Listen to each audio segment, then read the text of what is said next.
Good evening, and welcome to the Portsmouth Board of Adjustment July 15th, 2025 meeting. Before we get started, I just want to remind you of a couple of things. If you are presenting, you will have 15 minutes to talk to us. If you think you're going to need more, please ask us before you start, and the board will consider your request. If you are speaking to, for, or against, we would like you to limit your comments to 5 minutes. Okay? I would like to consider taking item 2C out of order to act on the request to withdraw the application. In order to do that, I will need a vote to take it out of order. So, somebody has to make a motion. Oh, So yeah, moved. sorry. Second? Second. Okay. All in favor? Aye. Opposed? Recused. And we need to suspend the rules to consider the request for withdrawal after the public hearing has been closed. Motion to suspend the rules. Second. All right, so. Any discussion? Yeah, got a second. David, second. I know I said any discussion. No. Okay. That's fine. All in favor? Aye. Okay. Opposed? No. Okay. Madam Chair, So, yes. make a motion to withdraw item C, the Mazansky Family Revocable Trust for 636 Lincoln Avenue. Is there a second? Yeah, I'll second with the concept that they are requesting to withdraw and that the board is granting their request. Yes. Yes. All in favor? Aye. Opposed? Nobody. Okay. In that case, we can move ahead to the approval of the minutes of the June 17th, 2025 meeting. Are there any comments? Usual minutes. The plethora of withdrawals was adequately captured by the We may never see minutes like this again. Okay, motion to accept? So moved. Second. Okay, thank you. Is there any discussion? I was not at that meeting, but I did read the minutes over, so I am going to vote if I can do that. All in favor? Aye. Aye. Opposed? Abstain. Abstain. Okay. Okay, the first item of business is the request of Harborside Property Management LLC owner for property located at 92 Brewster Street, whereas relief is needed to demolish the existing structure and construct a single-family home with accessory dwelling unit, which requires the following. 1, variance from section 10.521 to allow A, 2,884 square feet of lot area where 35,000 square feet is required. 2,884 square of lot, let me try that again, square feet of lot area per dwelling unit where 3,500 square feet are required. C, 52.33 feet of continuous street frontage where 70 feet are required. D, 9.5 foot right side yard where 10 feet are required. And E, 10 foot rear yard where 20 feet are required. Said property is located on Assessor Map 138, Lot 54, and lies within the General Residence C District. I just want to make note that Mr. Graham has recused himself from this. Is there anyone to speak to this petition? Good evening, Chair, members of the board. Monica Kaiser from Hopeful Phoenix, Gormley and Roberts. On behalf of Harborside Property Management, George Hales is in the front row in the striped polo. With us tonight is Alex Ross from Ross Engineering, who's done the survey work, and Allison Johns from Art Forum, who's done the architectural plans. To just give a brief overview, and then if there's any technical questions, we can relay those questions to the team. 92 Brewster Street, you have the site plan in front of you, but flipping back to existing conditions stuff, there's actually 2 historic lots there that have long sort of been merged or treated as merged, and we don't challenge that in any way, but to just provide the historical context. Exhibit A, I provided a number of deeds in support of that information. So we have a lot that is combined. You can see it's developed with a very small house. It's about 340 square feet footprint off to one side. It's very close to the rear lot line and to the right side lot line. There's an extensively long curb cut, and a lot of people, they park extra cars on that lot as it stands now. Additionally, on the lot, there is a right-of-way on the bottom. That brick walkway is a right-of-way in favor of the lot behind us, so we need to stay clear of that. We worked with the planning department over a few sessions to try to get a proposal that we thought would meet your approval.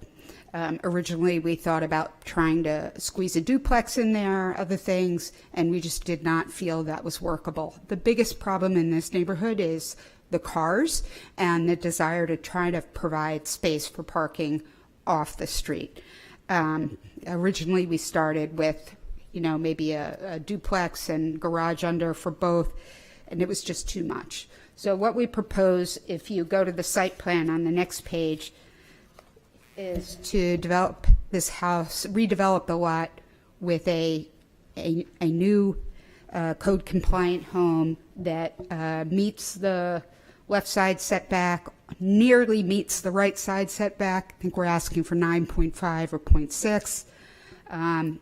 The house complies with both side setbacks and also the front.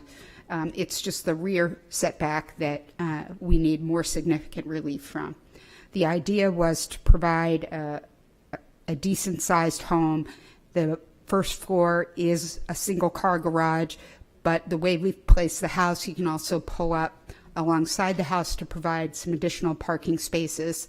So we have the 2 parking spaces for the lot. We have the 1 parking space for the ADU when that's completed.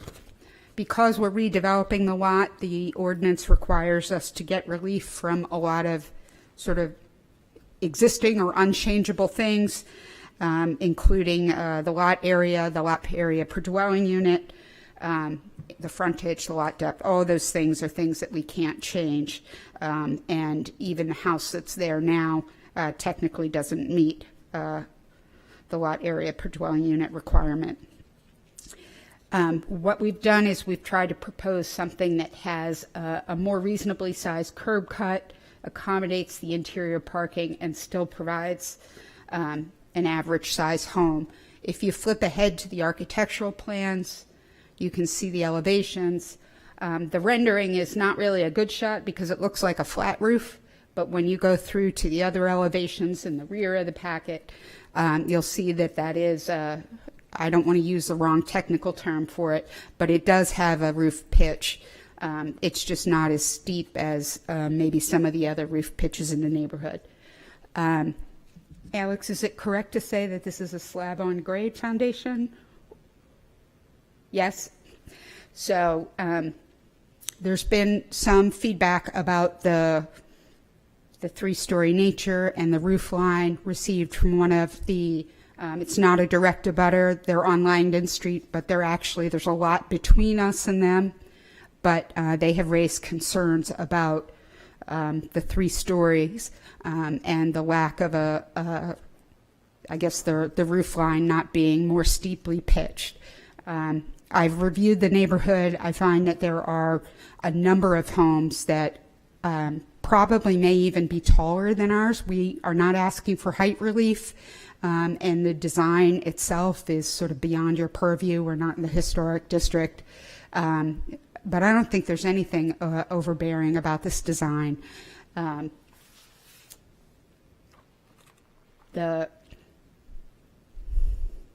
thought just left my head. Oh, I remember what I was going to say. If you look around at some of the newer builds in the area, some of which I think have been done by Artforum also, they may be a different roof style, but those houses are also appear to have basements. They appear to be sort of sited up from the grade, and then the first, second, third floor go from there. So even if it's 2.5 floors, the effect is that you're still having at least 3 stories of living space.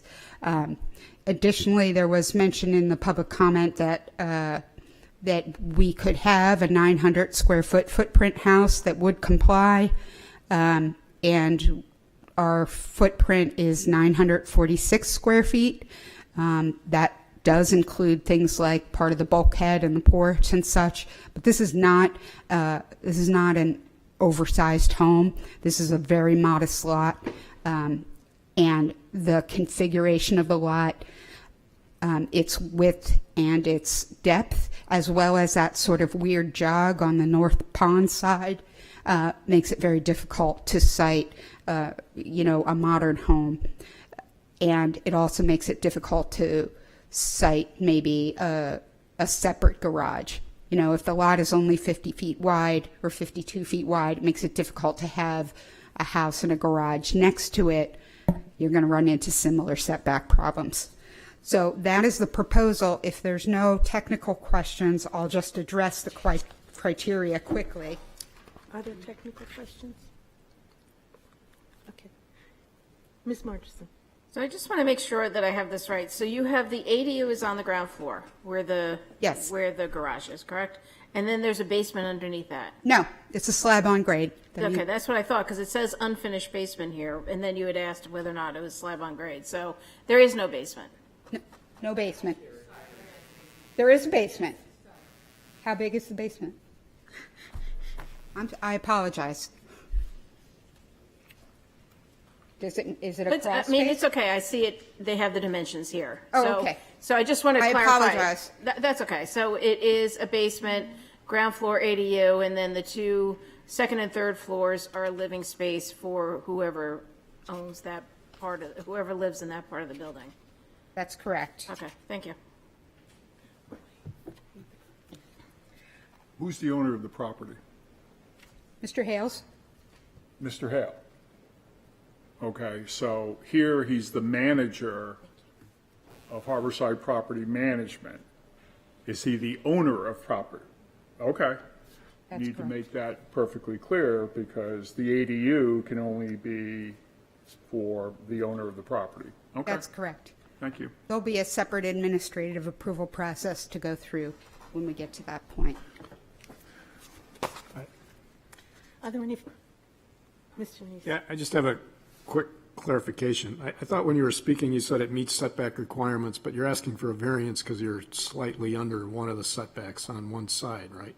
Yes, I Okay. think I said nearly meets the, one of the yard setbacks. I may have misspoken. We don't need any height relief, which I think is significant given the public comment. Thank you. You may continue. So to just briefly go through the criteria, I don't want to reinvent the wheel. Page 21 of your packet is my memorandum where I begin to address that. We start by just looking at whether the variances are not contrary to the public interest and whether they observe the spirit of the ordinance. We analyze that by determining whether granting the variance would unduly and to a marked degree conflict with the ordinance to such a degree that it violates the basic zoning objectives. Mere conflict isn't enough. We identify on that page the various objectives of your ordinance, particularly looking at the use of land, the intensity of land use, the design of facilities for vehicular access, circulation, parking, and loading, which was a challenge on this lot to provide those additional 2 parking spaces, and to site the home in such a way that it wasn't too close that you would have difficulty maneuvering in to the garage space and those additional parking spaces. There's not any natural resources nearby, et cetera, et cetera. We're not creating any new lots. We're not creating a substandard lot, et cetera. So we've just got a small and relatively shallow and narrow property. We would submit to you that it's compatible with the density of other lots in the area. That is a fairly thickly settled area of town. It includes some multis, some duplex structures, as well as some larger redeveloped homes. It improves the side and rear yard setbacks, accommodates the parking, so in that sense, granting the variance will not alter the essential character of the locality or threaten the public health, safety, or welfare. Substantial justice is done because there's no benefit to the public from granting this proposal, from denying this proposal that outweighs the hardship to the applicant. Moving forward, we would submit that granting the variance will not diminish the value of surrounding properties. It's a dated, obsolete home on the lot now, and the improvement of a brand-new house will certainly be of benefit to the neighborhood. Denial of the variance results in an unnecessary hardship. There's a three-part test, including looking at special conditions. We've talked about the size, that the lot is shallow, narrow, encumbered by an access easement, and that and its location among other densely developed parcels combine to create special conditions. There's no fair and substantial relationship, given that what we propose improves the side and rear yard setbacks and improves the condition of the property. Creates additional housing, which of course is an issue in the city as well. We would submit that the density and the yard setback relief is consistent with the surrounding area, and you can get a sense of that if you look at the tax map in our application. And lastly, the proposal is reasonable. Case law says if the use is permitted, it is deemed to be reasonable. The single-family home and ADU are permitted in this zone, as well as certainly garage and parking on this non-conforming lot of record. If there's no other questions, I will sit down. Questions? Yes, Ms. Murchison. The existing structure, is it occupied? Okay, thank you. Okay, thank you. Is there anyone in the public who would like to speak in favor of this petition? Is there anyone who would like to speak in opposition to this petition? Is there anyone who would like to speak to, for, or against? Okay. Then the public hearing is closed. I do want to remind you there's a letter in front of you from a neighbor. Could you repeat that, please? There is a letter in front of you from a neighbor. Yes, I just wanted to make sure you'd all seen that. Okay. So what would you like to do? I'm prepared to make a motion unless people have things they want to discuss. You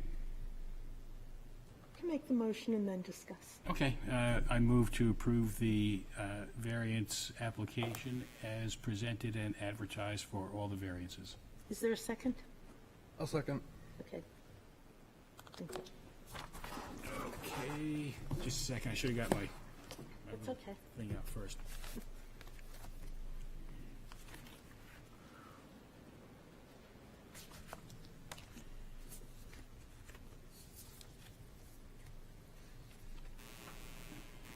Okay, well, I would just say that overall, I believe this is a reasonable project. There is no variance required for height or the third story or the accessory dwelling unit. All of that stuff is within the zoning ordinance, and so the only thing that I'm considering are the dimensional standards and the setbacks and the square footage of the lot. With regard to the square footage of the lot, there is already a dwelling on this lot. It is already a kind of a non-conforming lot. You can't do anything about the front yard, the street, the width of the front yard. You can't do anything about the size of the lot, and it is established as a residential lot, and continuing that use is quite reasonable. The lot does have special conditions, and those special conditions are the shape of the lot, which is quite odd. There's kind of an intrusion on the right side property line that squeezes the lot tighter, and also there is a right-of-way for the brick walkway on the left side. So the actual buildable area within the lot is not the complete lot size as it might normally be in a different situation without those special conditions. So, those are the general statements that I have to make, and they bear on each of the variance criteria. Granting the variance not being contrary to the public interest and not, and also at the same time observing the spirit of the ordinance. I know that there's been some concern expressed about light and space and air with regard to the setbacks and the dimensional variances. Again, the height of the building is not really under discussion here, but for those dimensional variances on setbacks, I would point out that this is more conforming than the structure that was there, and so there will be some additional light and air on a portion of the property, as well as less on another portion of the property, and in my opinion, that kind of cancels each other out. Granting the variance would do substantial justice. I don't see any benefit to the public by denying this variance, and therefore, by definition, the loss to the property owner would outweigh the benefit to the public if this variance were to be denied. Granting the variance would not diminish the values of surrounding properties. It's a neighborhood that's undergoing some change. I do expect that it's going to be modernizing. I don't think that having a more contemporary styled and code-compliant house on that lot will diminish the surrounding property values in any way. Typically works the other way when you take a decrepit or outdated structure, to put it differently, and replace it with something that is more consistent with current building standards. That's a benefit to the neighborhood rather than a detriment to property values. And with regard to the last unnecessary hardship, again, this is where the unique characteristics of the lot come into play, both the geometry of it and the right-of-ways that exist on the lot. Those things combine so that if you want to place a reasonably sized house on this property, you really do need dimensional relief along some of the lot lines. And I think that this plan strikes a very good balance between the size of the house and the amount of relief being requested. There's not a large deviation in terms of lot coverage, so it's really not an oversized project for this lot, in my opinion. So that is my motion. Okay. Mr. Mattson, do you have anything to add? Yeah, I'll just add two small points. One is that the fact that this used to be two lots demonstrates the historical density that is there in the character of the neighborhood and the intent of the spirit of the ordinance. And then additionally, the fact that adequate parking is also provided, I think, justifies this small lot size accommodating this single-family home with an accessory dwelling unit. Okay, thank you. Questions, discussion before a vote? Yes. I think I'm a little bit more conflicted about this application than I expected. I rode up and down the neighborhood today, and I think that the opposite side of the street is definitely being redeveloped in styles that I think are pretty compatible with house, but this houses just adjacent to it really are not. I recognize there's a lot of really good going on in this application. They're bringing it into more conformity with the zoning ordinance. They're sort of cleaning up the lot, cleaning up the site. I think it does have the potential to alter the essential character. I know that it's not part of our specific criteria, but one of our goals is to preserve historic structures, and I know that, this doesn't seem like there's much to it, but it is a 1790 structure, and, in an area that is pretty old, so, I'm still not sure.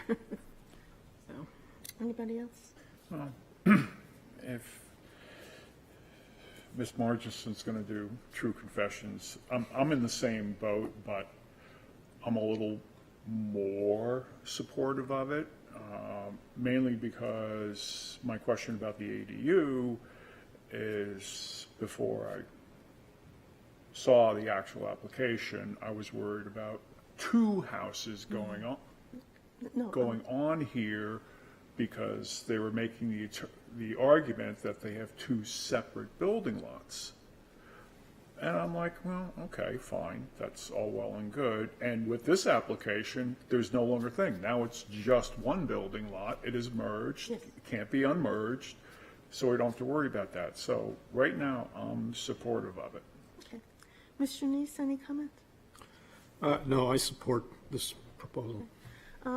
I definitely support the proposal. I think that it's a big improvement for the lot and that most of the hardship exists. We can't change the size of the lot. As Mr. Rossi said, the building doesn't exceed the limit, and the buildings on the other side are taller. And a neighborhood is a neighborhood, not just the houses on either side. And it's a neighborhood in flux. So what the character of the neighborhood is now, I think will change over time. And I don't think this is destructive to it. So, other discussion? Okay, so a yes vote allows the building. Mr. Neese? Yes. Mr. Mantle? Yes. Ms. Margerson? No. Mr. Rossi? Yes. Mr. Mattson? Yes. And the chair votes yes. You are approved.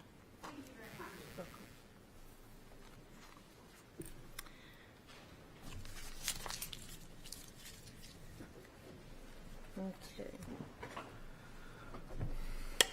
So the next request is the request of Colbia Enterprises LLC for property located at 1980 Woodbury Avenue, whereas relief is needed to demolish and redevelop an existing station and convenience store, which requires the following. 1, variance from section 10.5B 33.20 to allow for a front lot line build-out of 0%, where a minimum of 75 is required for a commercial building. 2, variance from section 10.5B 34.60 to allow for a front setback from the lot line of 27 feet on Woodbury Avenue and 53.5 feet on Gosling Road, where a maximum of 20 feet is required. 3, variance from section 10.5B 83.10 to allow for parking spaces to be located between the principal building and the street.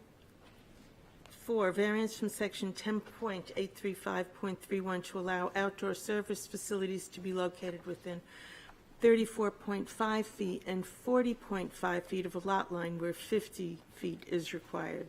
5, variance from section 10.835.32 to allow for drive-through lanes, bypass lanes, and stacking lanes to be located within 13 feet of the property line where 30 feet is required. 6, variance from section 10.843.33 to allow for pump islands to be located within 34.5 feet of the lot lines where 40 feet is required. 7, variance from section 10.1251.10 to allow for an aggregate sign area of 309 square feet where a maximum of 223.5 square feet is allowed. 8, variance from section 10.1251.20 to allow a 134 square foot freestanding sign where a maximum of 100 square feet is allowed. And 9, variance from section 10.1253.10 to allow for a freestanding sign at a height of 26.5 feet where a maximum of 20 feet is allowed. Said property is located on Assessor Map 239, Lot 11, and lies within the Gateway Corridor District. Is there anyone to speak to this petition? Yes, thank you, Madam Chair, and greetings to the Honorable Board. My name is Christopher Drescher, and I'm the legal counsel for Colbia Enterprises, LLC. We were last here before you on April 22nd, 2025, where we made the whole pitch, and I'll simply say that I'll defer to the minutes and the pleadings that we submitted there for as far as the criteria and all that goes. However, when we were here back in April, of course, there were several concerns raised with this project as it was presented. So the lag in time between then and now was so that we could go back to the drawing board and try to address some of these concerns and fix up the plan to do that. So I'm here to give you a quick tour of that. We also have our sound engineer present who will speak to a sound study that he has also provided to you in your materials. So the first thing that we addressed was concerns raised about the drive-through and the noise from the drive-through speaker, which if you're looking, this is the landscape plan, but I think this is fine for our purposes here tonight. So to the left of the site in the main building there, that is the drive-through, and the speaker is, approximately sort of at the corner on the lower left as you're looking at it. And so what we did here is we brought, just tweaking the plan a little bit, we brought that speaker closer to the building, thereby increasing the distance between its proposed location and the abutting residences that are to the left of this lot as you look at it. That is really the only residential properties that are in the area. It's a few feet, 38.7 to 41 feet. But in addition to that, what we're doing along the left side of the lot, all up and down that lot there, is we're going to put an 8-foot stockade fence. Your ordinance allows us 8 feet, at least until you get close to the setback. Then we have to drop that down a little bit. But otherwise, there'll be an 8-foot stockade fence screening those residences to the left.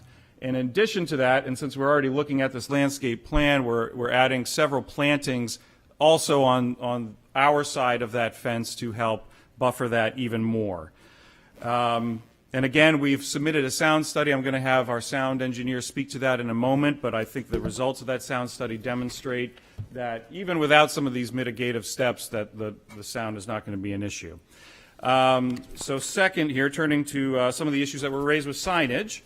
So overall, we're reducing the signage on site from, originally we were asking for 453.25 square feet. We're reducing that down to 308.11 square feet. That is almost 150 square feet reduction, or 32%. The proposed pylon sign that we have is going to be relocated to match the existing pylon sign that is there right now with the mobile that's on site. So we no longer at least need variance relief for the 10-foot sign setback, as that new location is 11.2 feet from the lot line. And something else we thought we'd like to do, on the top right corner there, as you see, as you know, that's sort of the entrance to Portsmouth when you're coming down Woodbury from the town there, the abutting to the north. And we're offering, we could put a welcome to Portsmouth sign there. That would be in the town right of way, of course, so we'd have to work with the city on that, but we're throwing that out there as an option if the board is interested. And third, to demonstrate compliance with the Gateways District mission statement, which was something that was raised at that last issue. We're proposing sort of an outdoor seating area, actually at 2 different locations.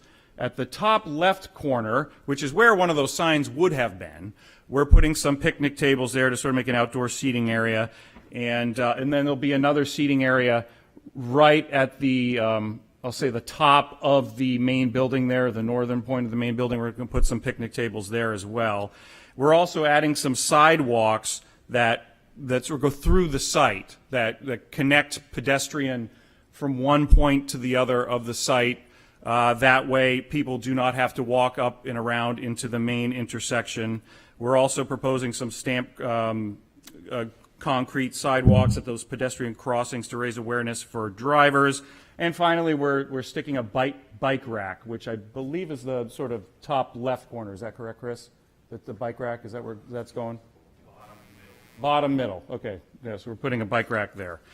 And fourth, finally, what you were looking at a moment ago was our landscape plan. We just wanted to provide that as well. I think somebody brought up landscaping, plantings, things like that. So we're going to add a considerable amount of plantings to this site, as many as we can, given the constraints of it. As I think everybody understands, it's a pretty small lot, pre-existing, non-conforming, all that, to sort of, brighten up the place as best we can.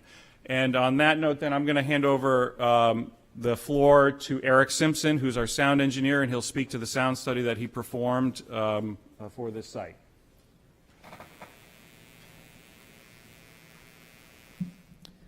Good evening, Madam Chair and members of the board. My name is Eric Simpson. I am the owner of a company called TG2 Solutions. We do environmental consulting across New Hampshire, Vermont, Massachusetts, and Rhode Island. I do avoid Maine and Connecticut whenever possible. But I'm here tonight because I understand that the board in the last April meeting, which I did not attend, there were some questions raised about sound, in particular related to the gas station operations. Also, in particular, as Mr. Drescher mentioned, specific to the drive-through speaker proposed on the rear of the building. I've done several of these sound studies for Colbia and for other entities. I also do them for industrial clients. Usually people are asking me to do sound studies for industrial equipment, not so much gas stations. But as you can imagine, this is an existing gas station. So the sound profile of this gas station as it stands now and what is being proposed is not substantially different. They're pretty much the same. And as I've found doing these, across the states, what primarily drives sound is really the volume of traffic and the traffic speed, the speed limit. More cars driving faster equals more sound. Colbia had me do some sound work back in a couple of years ago, 2021, of a location in Scituate, Rhode Island, which is on a road called Route 6. It's kind of a similar road, 2 lanes in either direction. Parts of it have a divided medium, parts of it are separated by just a yellow line, turn lanes and whatnot. So it's a pretty analogous site. I chose this one because it is also virtually identical to what's being proposed by Colbia here, with a drive-through in the back, similarly sized building, similarly sized pitched roof, similar layout, setbacks from the road. And they asked me to compare the two. And so to start off, I did some sound work here in Portsmouth to see what the levels are right now. And generally, it was what sort of we come to see and expect. We had some sort of mid to high 70s decibels in the front, high 50s in the decibel range in the back. Basically, the sound is being generated primarily from Woodbury Ave because traffic coming in on Gosling does stop generally. So they're not moving as fast.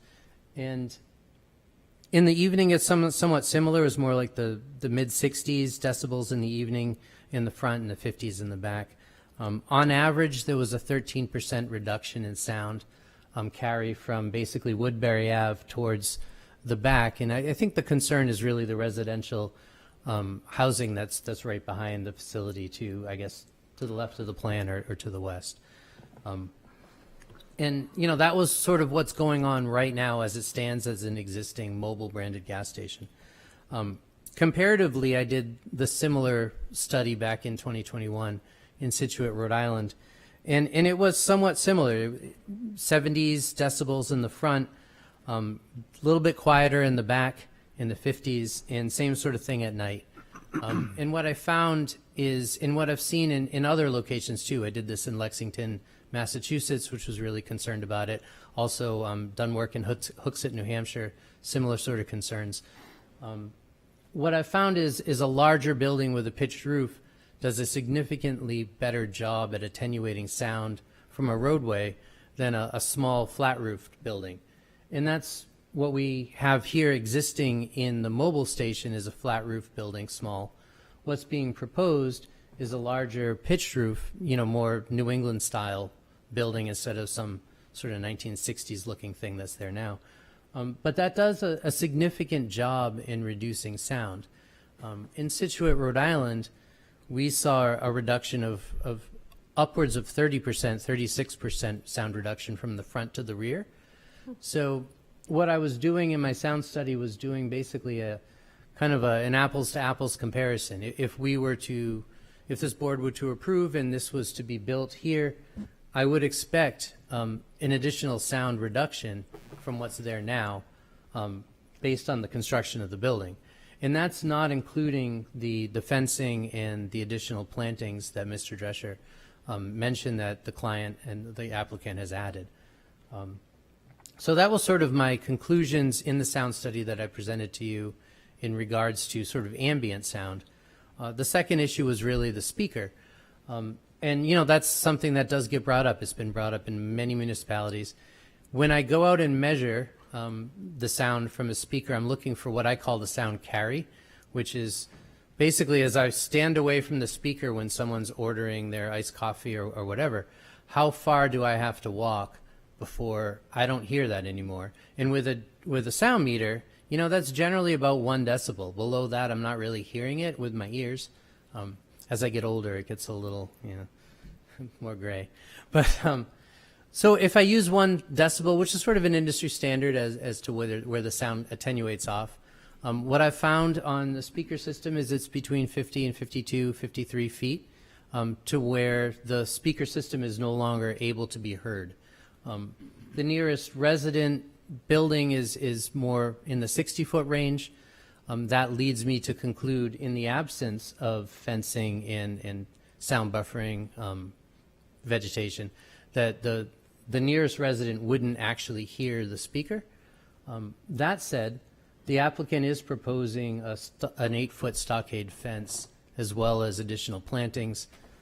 Industry standard, generally you can expect a 8 to 10 decibel reduction in a stockade fence from front to back. In plantings, generally from 3 to 5 decibel reduction, depending on the plantings. It also depends on if they're, deciduous or not. Deciduous trees work less well in the wintertime. But we are expecting, with plantings and with a fence, additional sound attenuation. So in addition to the distance, my report basically concludes I don't believe, in my professional opinion, that there would be an impact to the resident behind. And that's basically the sum of what I had put in the report and presented to you. Can you demonstrate what 55 decibels sounds like? It's not all that different from what I'm talking to right now. Okay. If I were to yell, Yes. like that's more like 65-ish. Okay. And then, a lot of people use, I guess, lawnmowers are more around 100, 110. Rock concerts, 120, depends on who you go see. Okay. Thank so you. If that's helpful. Other questions? Yes, Mr. Ray. Thank you, Madam Chair. So I guess since you're up at the podium, I'll start with my sound study questions. And appreciate your work. I think you kind of reinforced perhaps why our ordinance says that we want these things 50 feet away from a neighboring property line. So part of your argument is, hey, their buildings are 62 feet away, but when I look at the site, there's also open yard space behind each of these buildings that some of the residents are using to their benefit. There is some furniture out there. It's not completely overcome with furniture, but there is some. And certainly that's an area that they can make use of and enjoyment. So my question for you is what would be the concerns for someone who's just standing in what is their property and their yard, trying to make the best use of it that they can? If I were that resident trying to enjoy my backyard, my response if I would be here in front of this board, I would encourage the board to have the applicant do what they're proposing, which is build a fence and add plantings on the front. That's going to give a 10 to 12, 15 decibel reduction. At that point, with the construction of the fence and the additional plantings in front, that would basically eliminate the issue. If I were a resident and I saw this application in front of me without the fence and without the plantings, I would absolutely be here and say I would like a fence and plantings. And I know your analysis, you're the applicant, as part of our request for them to make improvements to what they submitted back in April. They did push the speaker a little further away. It is still directly pointing at those buildings. And then we still have the queue lanes, which have not changed. What is your impression of the sound coming from the queue lanes, i.e. vehicles that are, lined up, may have radios on, may have windows open, maybe motorcycles, maybe vehicles that, are making some noise? How would that be impactful to the neighboring property? I think, there's no denying that any time there's a vehicle idling, or if let's say it's a bad driver revving their engine or playing music really loud, there's an impact. I would argue in this case, specific to this property, there's an existing gas station there, and the configuration and it's not shown on this plan, but the configuration of the existing gas station has actual gasoline dispensers lined up pretty close to that property line in the vicinity of basically where the speaker is. And so that concern, while I absolutely agree is a concern with the drive-through, is also a concern with the current customers who are actually filling their cars and doing the same thing, starting their engine up, revving it, and playing music and whatnot while they fill gas. Okay.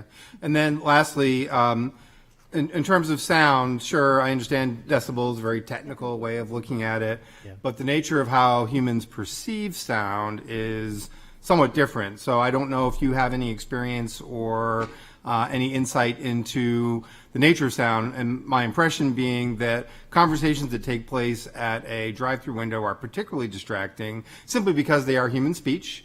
And just by nature, we are attuned to trying to listen, and it's more impactful than, say, music being played or something else going. I just want your impression as an expert in the field on that Yeah, aspect of it. I think it really is. It's an individual issue.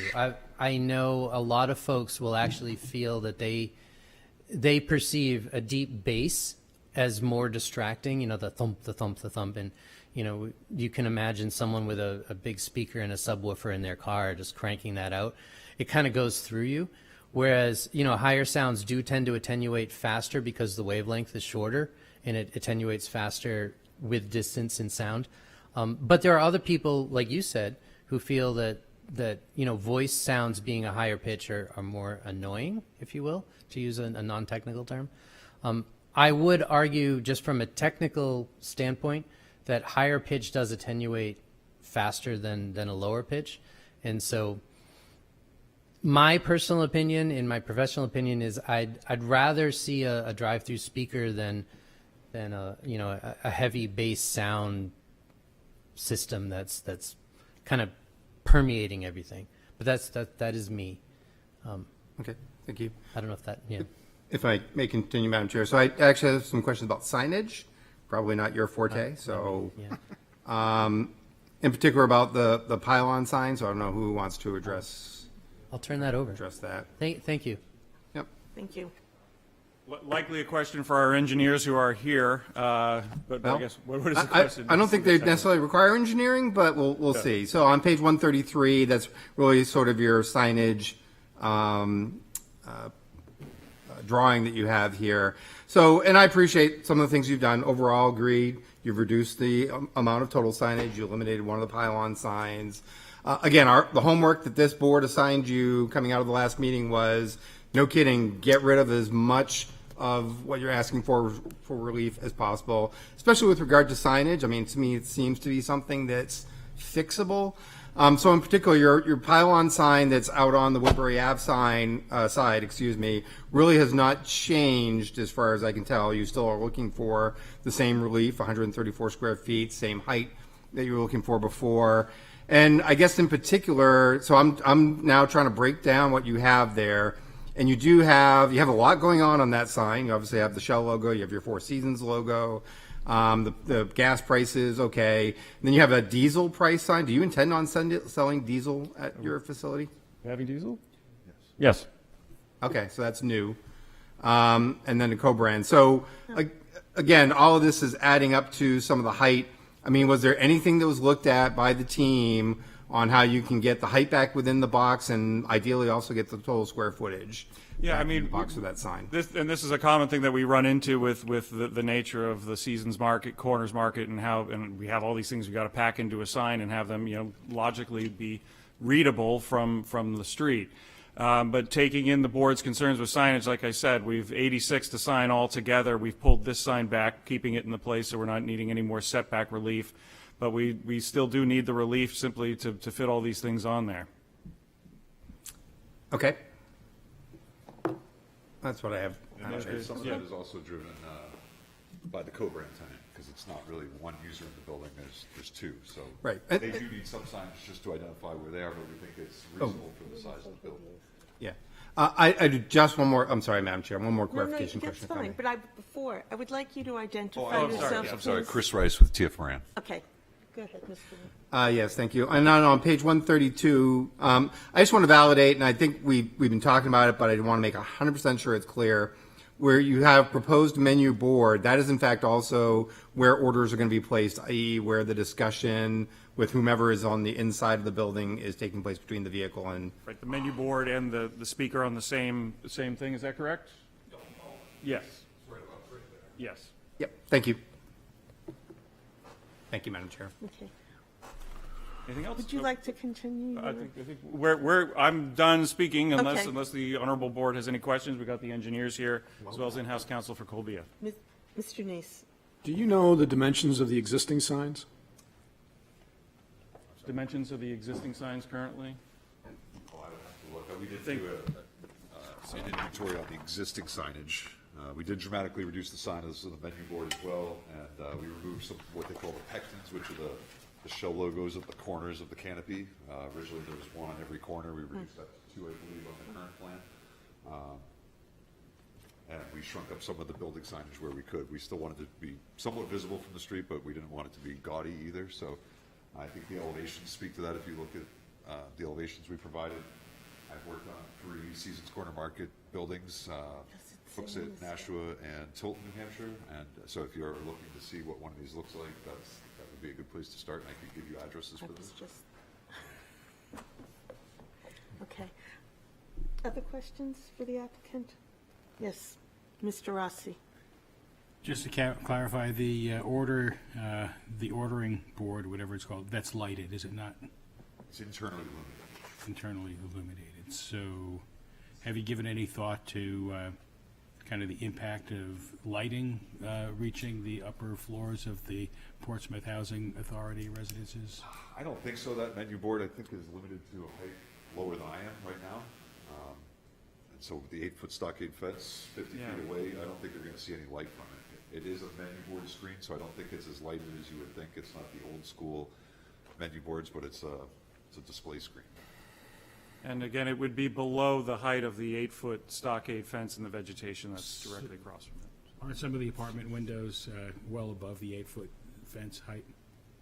I mean, at some 60 feet back, I mean, I'm a layman. I can't see the light reaching that far from the menu Really? board. You own a flashlight? Well, I'm shining a flashlight. It's a menu board. Menu boards. Any other questions? Oh, yes, Ms. Marchison. I think Mr. Neese was ahead of me. I have some questions, but I think I'd like to hold them till he goes through the criteria, because I think they're more specific to that. Oh, well, I mean, I went through the criteria back in April on all these. For all 9, Well, I don't think. Then we I need will to- ask my questions. at ask your that point. questions. But I'll let Ms. Margison go. Mine's a quick question. Is the lighted signs, oh, I'm sorry. I think we would like to hear your criteria, especially considering the changes to the project. Okay. I mean, I don't think it's going to be any You different. know, we but- love this stuff, just, But first, your But question. first, my quick question. yes, but first your quick question, I'm sorry. First, a quick question. Sure. The signs, the lighted signs, are they dark sky lighting? Yes, they're dark. Yes. sky. Okay, thank you. And I was informed that the menu board is more relative to like a computer screen image. So the light from it is not as bright as that. It's just a normal, like a TV screen essentially. Okay. Okay, thank you. See, it was quick.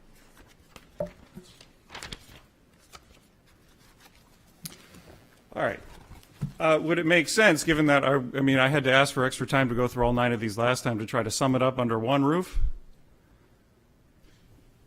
Madam Chair, can I make a Yes. suggestion? I mean, if you, the way they're worded in the submitted materials, they are cookie cutter. They are cookie Yeah, cutter, so no, okay. I just All right, so if you request don't we feel the get 'em need all, for them, you know. then I will say we don't need the need for them. Yes, If you're looking for opinions, unless there's anything the applicant thinks is particularly noteworthy because of the changes. right, and that's what I was really asking. That would Yeah, be what I would be looking for. I'll say this. You know, the changes obviously were in direct response to some of the issues that were raised. I think with respect to the signage, you know, we heard you on that. And so we reduced it as much as we could within reason. You know, again, I mean, with all the criteria, you know, public interest, you know, so is it in the public interest? Otherwise, not contrary to the public interest or not changing the essential character of the neighborhood. And prong 2 is, of course, the same analysis. I mean, with any of these things, it's a commercial zone. It's a gas station for a gas station. I don't think we're altering the essential character of the neighborhood. There's already been a gas station there. I don't think we're making any less safe by any stretch of the imagination. If anything, we're helping right now because we're going to be putting in these sidewalks.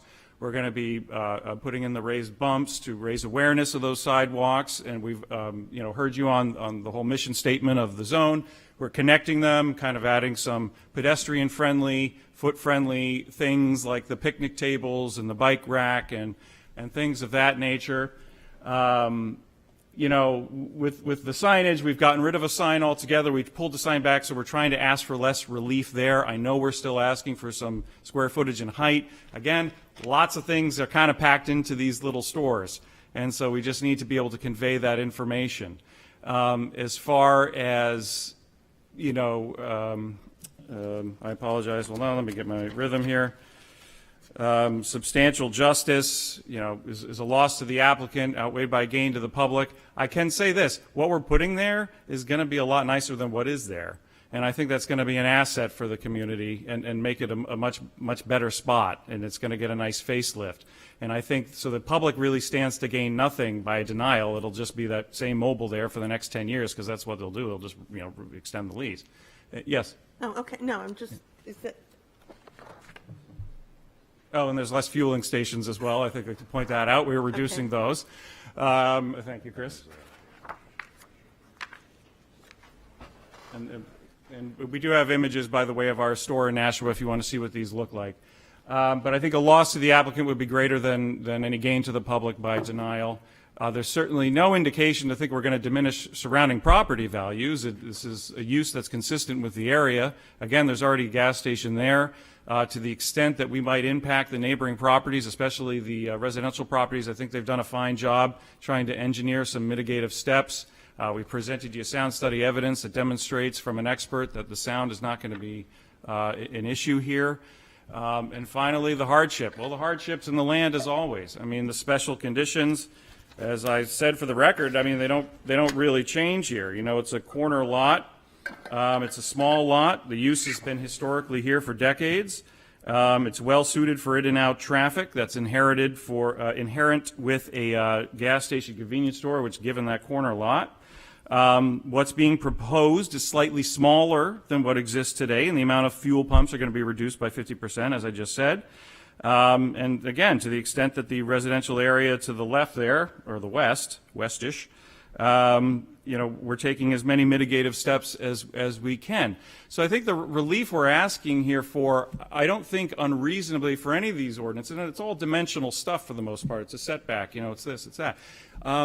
It's not unreasonably frustrating the purpose of your ordinance, and I think the evidence is already before you with what's been on site there for decades.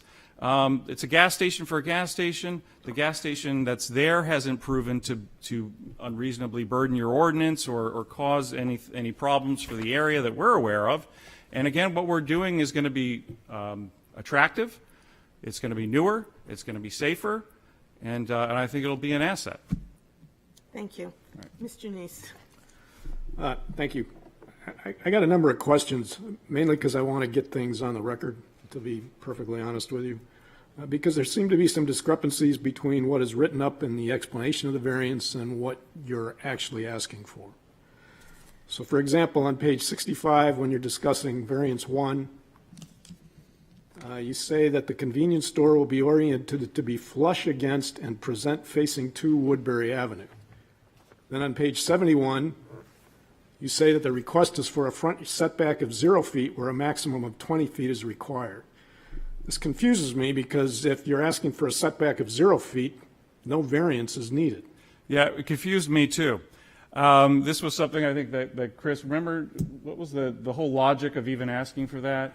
It's because they have to be at least 20 feet up to Woodbury? I think the intent Yeah. of that part of the code was to have buildings closer up to the street, but in the sense of a gas station, that doesn't really make sense for that type of use. I agree. I think that's the intent of the ordinance, is to try and get things closer to the street.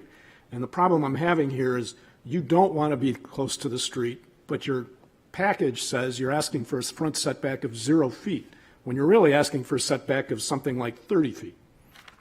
I forget the exact number. So the write-up doesn't seem to match what you're actually requesting. That's the advice of staff. I think I know we went back and forth with staff on how if it was the building or the canopy, if the canopy was considered the building or just a separate structure. I know we had conversations with planning staff about this and trying to get our heads wrapped around that, But in any case, there is a 27-foot setback from Woodbury Avenue, right? Correct. So 0 doesn't enter into this, even though that's what the ordinance would wish for. I'm not following the question. This is something I know that we talked about with staff extensively, and we So were let- also scratching our heads a little bit, but, Okay, let me Go back continue to if I Mr. might. Reese. yeah.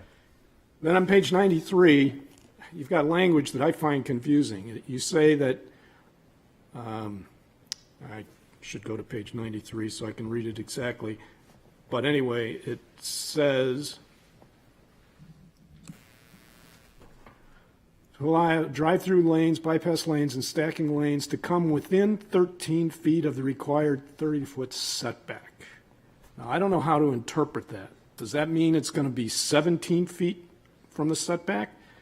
Because what the package says is, means it's going to be 13 feet. And then you say something similar on page 120 when you're talking about another setback. You say it's going to come within 28 feet of the required 40-foot setback.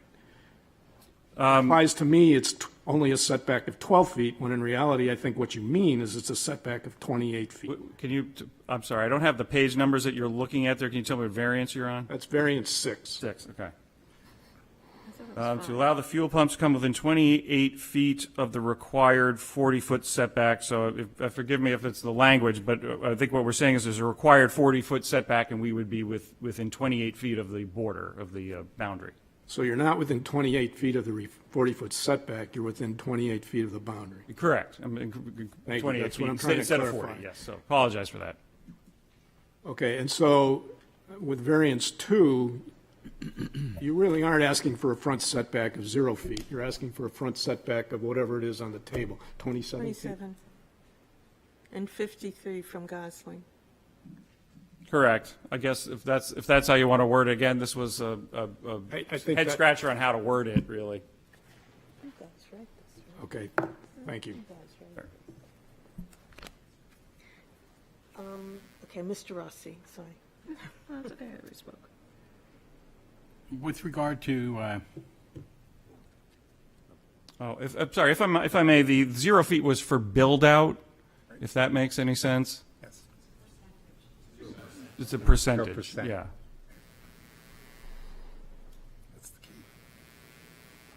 Wait a minute, which one?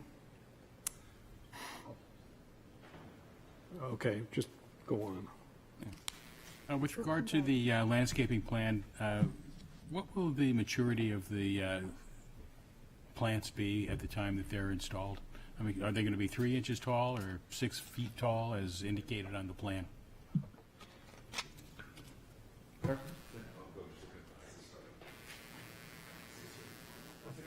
Six to 8 feet. So they'll be at their mature Yeah, height it'll at be the mature. time that they're planted? Okay, so that should be noted, that will be expected as a condition. it is noted on our landscape And plan. then your offer to install a sign welcoming people to Portsmouth, is that square footage of that sign included in your variance? Well, if we go down, we're happy to do it, but I think the logistics and the size and all that have to be discussed with the city before we could plop anything And down. is that but- offer contingent upon achieving the variances for the other signage?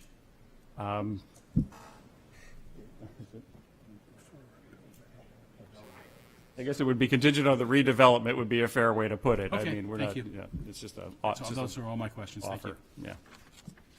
And just for board's knowledge, we drove around Portsmouth and we've taken a picture of one of the other signs that as you drive into Portsmouth, we just use that as an example of what we could do, but we're happy to work with staff if there's a different type of look you want. We just found that stone one that was kind of I think it was a circle in nature stonework, so. Great, thank you. Oh, no, we can't do anything about that sign. Does everyone understand that? Not in here. Right, the proposed sign. I'm just Yeah. trying to understand Staff under just what wanted to make conditions it that was being clear. offered to the town. Thank you. I think it'd probably be something, if we get to planning, we can discuss with planning, so. Mr. Neese, are you satisfied with the zero? Yes, I am, and I apologize. I screwed up variance 2. I still am a little confused on variance 1, where I think it says it will be flush against Woodbury Avenue, and it won't be. No, it won't be. Okay. Okay, but we can move on. You can Okay. move on. Ms. Marchison. Okay, so I think, your representation is that this will remain what it is now, which is a gas station. It's always been a gas station. The problem is that the zoning has changed since the time that this gas station was put in. So, and the zoning is Gateway 1, which is housing types, and it's sort of, compatible commercial, civic uses, high-quality pedestrian areas. And so what I'm asking you is, what is your hardship for not building something more compatible with the Gateway 1 corridor? Well, my understanding is once you have a gas station and you have gas tanks in one location, it's hard to repurpose that property into something else. Like you can't make it into a park or anything like that, is my understanding. But it's a gas station. The use is there. It's always been there. It's a logical progression to continue. Can't underground storage tanks be filled and capped? I mean, they can, but I think I don't know, I don't have it at my fingertips, but my understanding is that you can't just repurpose someplace that had, underground storage tanks, say, into a playground or something like that for kids. I mean, I'm sure there's some other uses. I don't know what they are, but this is a use that's been there for decades, and there's no reason that it can't continue. Except that the zoning changed. That's a So pre-existing the city- non-conforming use. Yeah, but the city specifically rezoned this map, Gateway Corridor 1, knowing it was a gas station. So I think I'm looking more for an argument as to, and you provided some of that, underground storage tanks, but as to why it can't be brought into more conformity with the Gateway 1 corridor, which is what the city council wanted. Yeah, I understand that, but again, I think between the tanks and the pre-existing non-conforming use, it's a logical allowed use. Thank you. Any other questions? Okay, Thank you. Is there anyone in the public who would like to speak in favor of this petition? Is there anyone who would like to speak in opposition?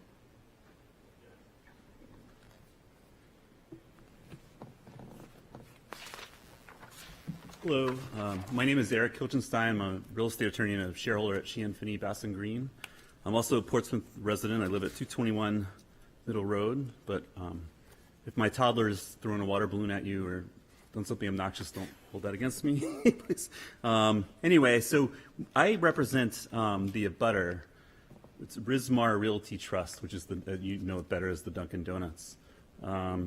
That ownership group has been there for longer than I've been alive, and they have a legacy ownership interest in Dunkin' Donuts, and in recent years they've just been the property owner. They have great concerns, and I think they're well-founded as to I'm having difficulty following along with the revised plan, and we're willing to, entertain a new plan when we can follow along. And we're pro-development. We want to see, my client wants to see the site developed. But at this stage, from what I'm hearing, and at least, certainly with the previous application and even from what I'm following along to include the changes, I mean, this is a drastic sort of change. I'm usually on the other side, too, where I feel I don't envy these guys when I'm trying to get a variance through. They've got a lot that they're trying to jam through, and I understand their role. However, I think if any property needs setbacks, aside from the zoning even changing, I mean, it's this one. As we all know, that's an incredibly busy intersection there, which is going to get more busy. As a real estate attorney, I know, and as you know, as members of the ZBA, you've got a tremendous amount of development going on all around. So, I mean, the volume is just going to increase, like 4 or 5-fold, if not more, and, projected to be in 2 or 3 years, some of these projects are going to come online. So we particularly object and are interested in some of the signage that we think the setbacks are necessary. They're adding, it's the statement that was said that it's the same thing. It's going to be a gas station. We don't think that's quite true. It's more of a restaurant, or with fewer pumps, with a menu board. you know, you've got, it sounds like they went to great lengths for sound attenuation, which is honorable, and they've been working hard on this. However, I mean, you can't get around the fact that this is a busier site. It's going to be a busier site. That's an incredibly busy intersection. I don't know how much time. I'm trying to get my thoughts all together.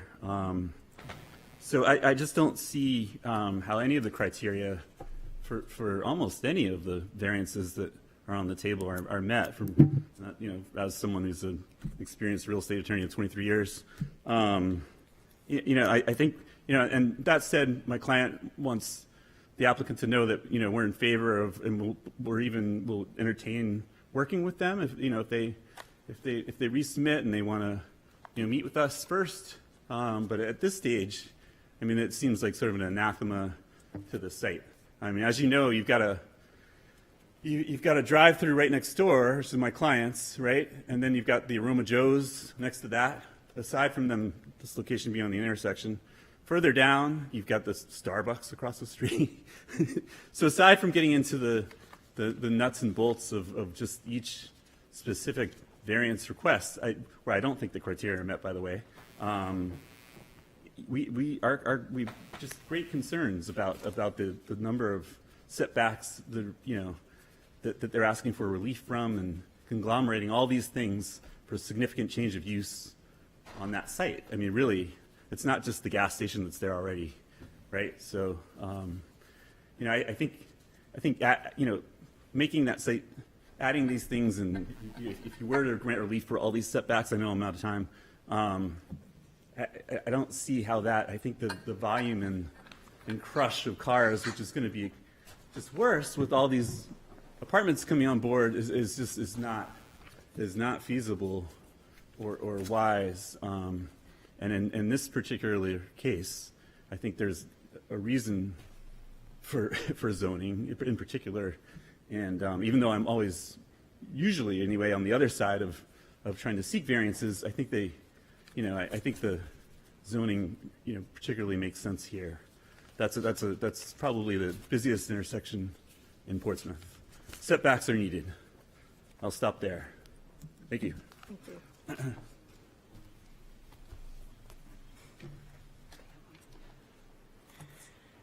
Maybe I'll just briefly rebut and say, you know, yes, we'll have a drive-through and we'll be selling coffee and stuff, and so will all these other businesses, and I think it's just more competition. But I'll say that what's on site now has already got all kinds of setback relief. I think many of the properties along there do, and I think the Burger King needed 13 variances to get built.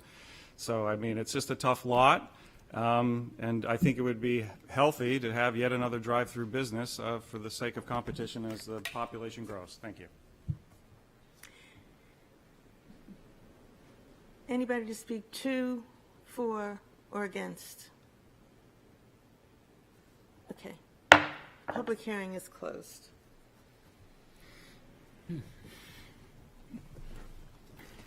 I'll make some general comments of thoughts I had was, so, let's see. So first of all, you know, there's a lot of relief. So kind of a big picture thing of, because there's a lot of nuance because of all the relief being asked for. But also, I'm trying not to miss the forest for the trees. I understand that the point of the Gateway District, and a lot of those principles I think are admirable goals. But I do think that if there is any property that would be tough to make work with the Gateway, for example, having a 0-foot front yard setback makes sense if it's a retail store or something that's along the sidewalk, and that's great.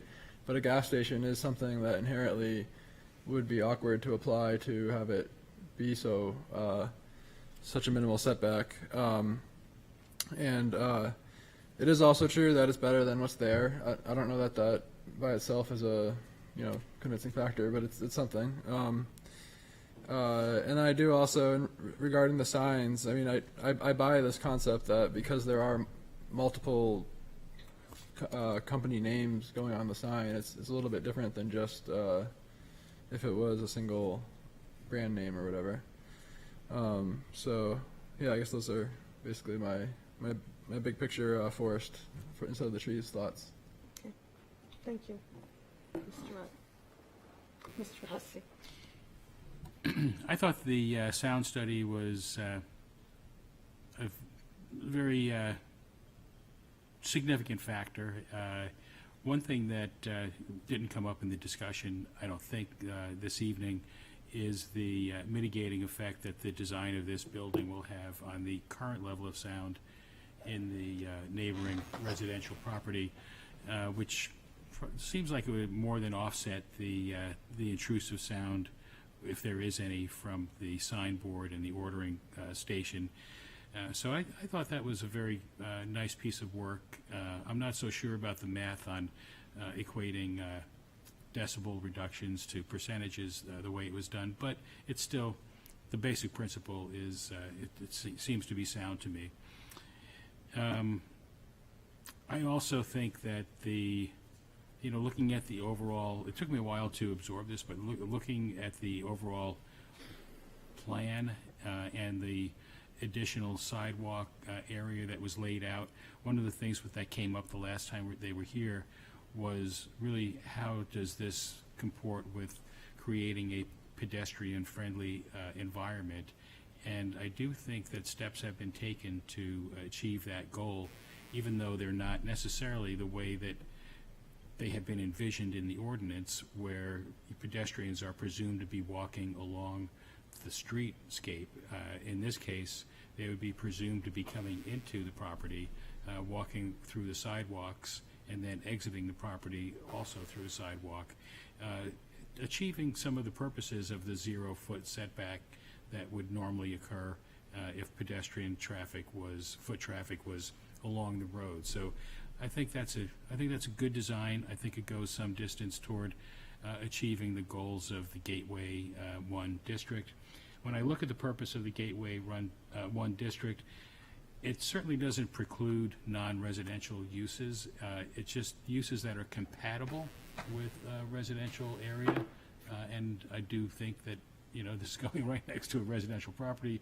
Should we approve these variances, by definition, we're saying that it's compatible, and it's a very broadly worded set of objectives and purposes for Gateway District 1. I do not think that this design conflicts with the purposes of Gateway 1. I found less compelling the discussion and arguments in favor of the signage variations. I understand there's a lot of signs, a lot of businesses to promote. However, the size of any individual sign for any individual business is certainly within the control of the property owner. Nobody says the Shell sign has to be a certain size, or the other signs have to be a certain size. So I'm not convinced that there's a hardship requirement that the hardship requirement for the signage is satisfied. And I think if I really wanted to be picky, I could probably pick away at hardship on almost all of them. However, I do think that overall it is a reasonable plan for this site and reasonably comports with the purposes of the Gateway District as currently designed. That's my comment. Mr. Ram. Thank you, Madam Chair. Just a couple of specific points, some things that a couple of the other board members brought up on page 152 of our packet. There was a question of what the existing signage looks like, and there is a picture there in the lower picture does show the current signage, at least essentially where the applicant is proposing to put their pylon sign. And it's simply just the brand of fuel that's being sold, and then one sign that indicates a price of one of the currently 3 varieties of fuel that they offer. So that gives you some idea of what's currently on site. The other is, I know the vice chair brought up the question of, hey, this is not an allowed use. It actually is, that is a true statement. It is allowed by a conditional use permit, and as indicated in the staff report, this will have to go before the planning board for 2 purposes, for conditional use for a servicing station and a conditional use permit if the drive-through is also included as part of their application. So, yeah, while Gateway is trying to do some different things, it's not completely prohibiting what the applicant is looking for, and hence the reason why we don't have a variance request as part of all that. So a few things. There were some positives. Again, this board, I think, went out of its way to give the applicant kind of a second chance. I thought their first application before us. I'll use the word arrogant. I thought it was quite arrogant and basically said, this is what we want to build. Your zoning ordinance is in our way. So this is all the relief that you will have to give to us so that we can do what we want. I think this application has some more of the humility that I would have expected out of the first application.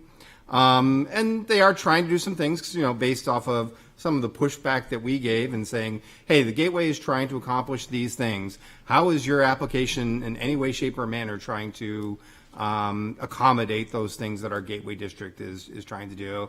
And, towards that end, as the applicant has pointed out, they're trying to improve some of the pedestrian nature of it, adding in some tables, Is it extraordinary? No. Is it something? Yes. I appreciate the effort. I think it actually is a positive. I think it will help connect not only this business, but some of the other businesses, including the neighboring Dunkin' Donuts and some of the, Dunkin', I keep getting that wrong, old school. Does, help some of those businesses also benefit from maybe some increased foot traffic from some of the other areas that, that have people that might want to take advantage of that. So bravo to the applicant for that. They did make some effort to reduce the signage. Appreciate that. As with what Mr. Rossi is saying, I still am concerned, particularly with the pylon sign. Again, there's a lot of information there, but that is being driven by the applicant's business model, and again, I think kind of by their traditional signage requirements that they just have at all of their stores. That doesn't necessarily reflect what we're trying to enforce in our Gateway District. So again, two of the variances, height and overall square footage, to me is something that could be potentially reduced down and give more of a feel. Like Mr. Rossi, I felt that the sound study made me feel much better about one thing, which is that the location, so much of the relief that they're asking for is, hey, Gateway would say, please put your building up closer to Woodbury Ave and, in the corner, and then hide the other stuff in the back. And I do think that the sound study reinforces that would be a bad idea for this lot. And I do think so we use the word hardship, but again, that's really, what is it about this property that's different than others that says that we probably shouldn't require it? And again, it is a essentially allowed use. I understand it does have to go through the process of a conditional use permit, but it is in essence allowed in this zone. And I do think that they've made a pretty good argument, and through their sound study, that they're going to be an improvement on the current setup, particularly with regards to the residential property right behind it.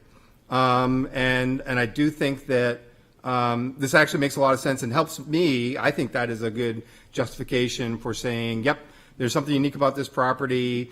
It's up against this residential property. By situating it this way, vice what the ordinance would necessarily call for, makes sense and helps to protect those residents.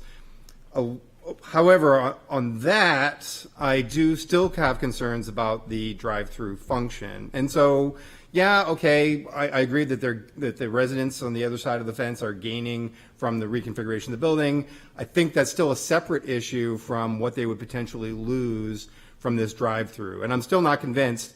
The applicant has kind of said that, hey, I expect the noise to go out this far. They talked in some very general terms of, I'm going to put some mature plantings, I'm going to put a stockade fence, but we don't still know exactly what that's going to do to the sound or how it, in real world terms will reduce the impact on the opposite side of the fence. And I think in here, what's unique about this property is kind of actually, there isn't anything unique. In fact, the situation that the applicant finds themselves in terms of this drive-through request being put right up against the residential property is exactly what we're trying to prevent in our ordinance. We're trying to prevent drive-through uses being put right next to residential uses. So in that sense, if they had some kind of buffer on the other side, there was, some forest or a brook or something that was going through there that would say, hey, you know what, the actual use on the opposite side of the fence is nothing that's that significant, I would say, yep, that makes some sense in my mind. Does not here. I think it's actually hurting the applicant, and I'm not convinced that the drive-through portion makes sense. The other part is that they talk repeatedly about this is a small lot, which is true. I mean, it is still bigger than what the minimum size is for a G1 lot, but it is relatively small for the use that they are proposing, and they're adding in all this new stuff, right? So at some point in time, we're talking about you're trying to stuff a lot of things into a relatively small lot. And I get the applicant wants it all. I want my gas station, I want my food station, I want my drive-through.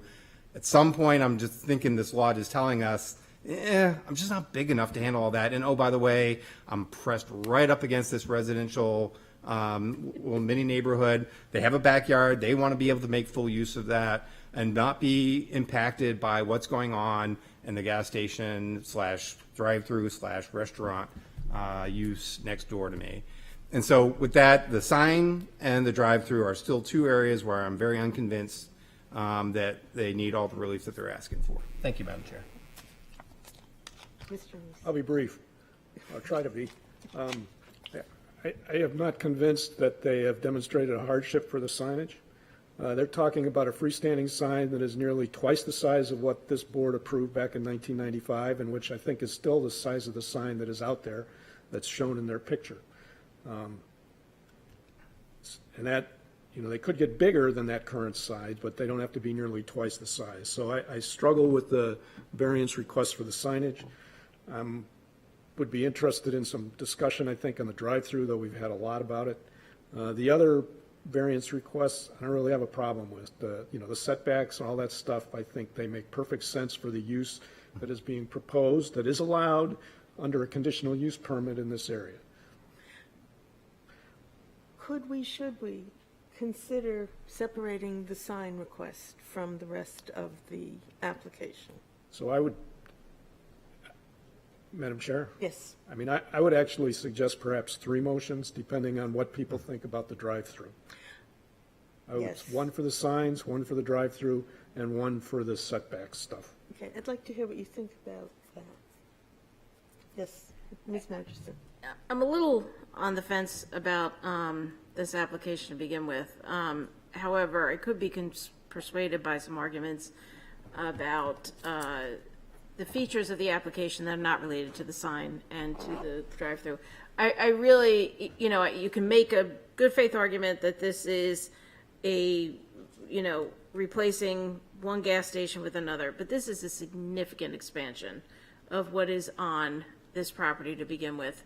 The mobile snack shack is really just that, it's a snack shack. It is not we have here that it's going to be a liquor store, I guess, and there's going to be other things in there. That's within the building. I have real concerns with the drive-through and with the sign variance. Those are the 2 biggest sticking points that I have. I just wanted to say, while the store is bigger, there are only half as many pumps, so That's why, it is a difference. That's where I think that this is really more, we're changing more from a gas station with an accessory snack shack to a store with an accessory gas station. That's the way I look at it. Okay. Mr. Mann. I'm on the fence. I think it is an improvement over what's there. I think they're now trying to comply with gateway zoning, which, if some of the board members remember, when the Burger King in Lafayette came to us on Common Road, and they wanted 8, 9, 10 variances because they didn't want to comply with the gateway zoning. So just common sense, because I remember participating in all those gateway zoning discussions. For gateway zoning, if in their proposal, would move the entire building closer to Woodbury Avenue and put all the gas pumps right next to Gosling Meadows, which is not something I would want. I don't think the residents of Gosling Meadows would want, but that would be the effect of complying with the gateway zoning. So, I understand the reason for it, for pedestrian, corridors and things like that. It doesn't work with a service that's meant directly to service vehicles. or animals for that fact, but still, vehicles. Because, I mean, a Jiffy Lube, a gas station, you don't want that, you don't want all the vehicles behind you next to the abutters. So, I mean, I do like the application. I think it's an improvement over what's there. It has some issues, but overall, I think it's an improvement. And I wouldn't want them to comply more with gateway zoning. Well, I understand, and I think that the roads that were included in Gateway, because they are the way into the city, are roads like Lafayette Road and these roads, which are very busy roads. I don't know that if somebody came to us and said, I want to build right on the lot line, we'd say, no, that's hard. That's hard. So. They're trying to turn. I'm going to go to Mr. Mattson first. Yeah, let's make two comments. One is regarding to what was just said is, yeah, even with the busy roads, there are still certain uses where it could make sense that as it gets redeveloped that they move up to the street, just not this one. Not this one. And then specifically, I totally agree that what's being proposed here is a large expansion upon what's there. It's not just a gas station. But I guess that's kind of what I like about it, is what's being added are things that would appeal to pedestrians as well. Even though there is a drive-through, you can also just walk there if you live next door and have something to eat, which is, I think, a benefit to the community. Yes, Mr. Ram. Yeah, Madam Chair, to move us along in congruence with Mr. Neese's suggestion, I will make a motion that we approve variance number 1, variance number 2, and variance number 3, which are all sort of related to the positioning of the use on the property. There's a second. I'll second that, but what about number 4? You want that to be separate? Yeah. Okay. 6. We kind of said, let's talk about the configuration of the lot. So the first 3 are that. 4 and 5 in my mind are the drive-through, and then 6, 7, and 8 are all kind of related. Oh, I'm sorry. Yes, you are required. 6 is. 6. Yes, I thank you. I appreciate that. Yes. 1, 2, 3. 1, 2, 3, and 6. I second yes. that, yeah. Yes. Is there a second? Yes. Good catch. Okay. Okay. Thank you, Mr. Ram. Okay. Yeah. So my motion. Again, there's been quite a bit of discussion on this. I'll just kind of go through the criteria. I mean, I do think that the applicant's sound study has kind of convinced me that with this use, that this makes the most sense with regard to the property. So the first 2 criteria, granting the variance would not be contrary to the public interest, and granting the variance would observe the spirit of the ordinance. In keeping with the sense of this use, which is allowed through a conditional use permit, is one that is currently on site here, is one that, as was pointed out by Mr. Mattson, is kind of changing more towards something that we're trying to do a little bit more in the Gateway District with, perhaps a slightly more walkable, slightly more pedestrian or neighborhood-friendly servicing, rather than just people coming in who are getting gas and leaving. If you're going to have that use, can it be set up in a way that complies with the other things that we're trying to accomplish out of the Gateway District, which is really to eliminate parking between the street and any buildings, looking for like a front lot build out to sort of have it feel a bit more like you're part of the road rather than something separated from it. Again, in terms of this use, I think the applicant has made a pretty good just argument that they are improving upon what is currently there. It is not entirely dissimilar from other, similar uses. Certainly the closest example is in a neighboring community, but it gives an idea of, that this layout is what is typically used there, and it makes more sense, and I think particularly for, in terms of what we're trying to accomplish with our ordinance. Yeah, we're not going to get it right up front for the passersby on the car side.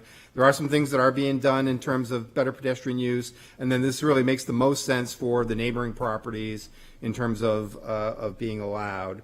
So I think in that sense, it's in keeping with the general characteristics of the neighborhood, is not contrary to that, is within those limitations of this use versus what we're trying to accomplish with the gateway, is in keeping with the spirit of what the ordinance would really try and get. I think we're going to maximize what we can get out of this type of use relative to what we're trying to accomplish in our ordinance. Granting the variance would do substantial justice. Again, this is our balancing test from a general public purposes standpoint. We want to have that new look and feel. Hopefully over time, as our gateway district gets developed, we'll see more of those types of businesses coming in that can take more full advantage of what we're trying to accomplish through the gateway. This is a unique situation where it's an existing use. They're trying to change it around somewhat. It is getting the most out of it that we can. So I think that the balance there, again, is in favor of the applicant, vice the general public purposes. Granting the variance would not diminish the values of surrounding properties. Again, it's essentially the same use. There are a lot of commercial uses. There is a residential use right behind it, but what is being proposed here is beneficial to that residential use, not detrimental to it. So I think in that sense, there's no negative aspects to any of the surrounding properties. And then our the hardship criteria, or what is unique about this property.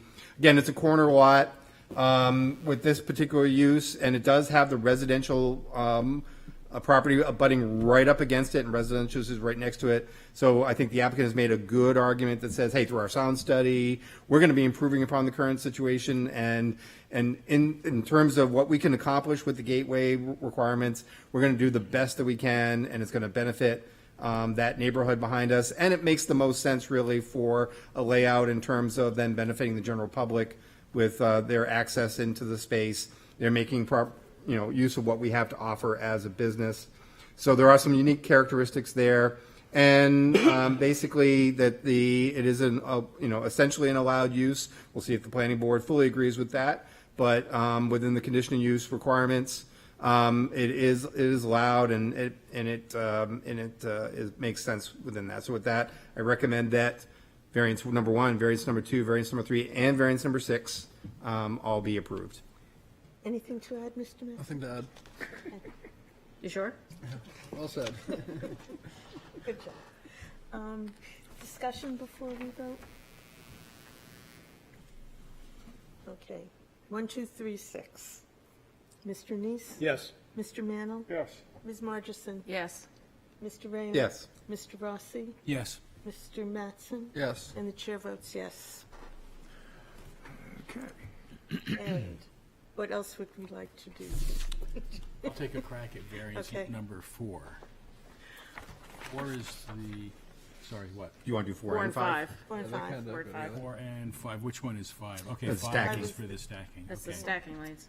Yes. I will make a motion to grant the variance as presented and advertised for 4 and 5.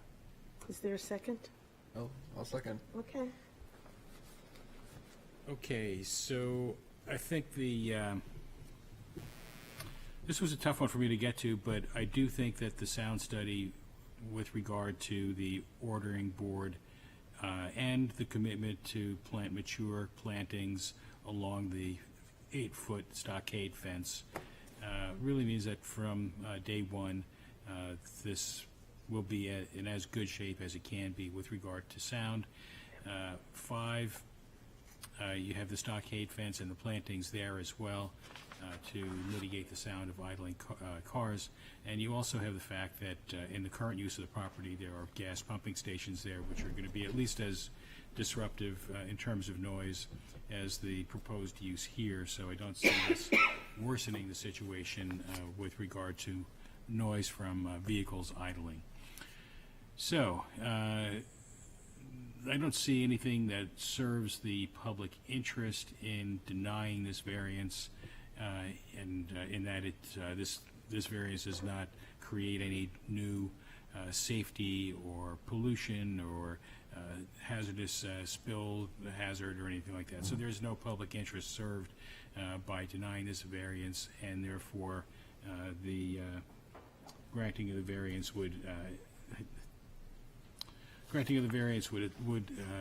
establish substantial justice, because the loss to the applicant would not be outweighed by a benefit to the public by denying, if this variance were to be denied. Granting the variance would be in spirit, would observe the spirit of the ordinance.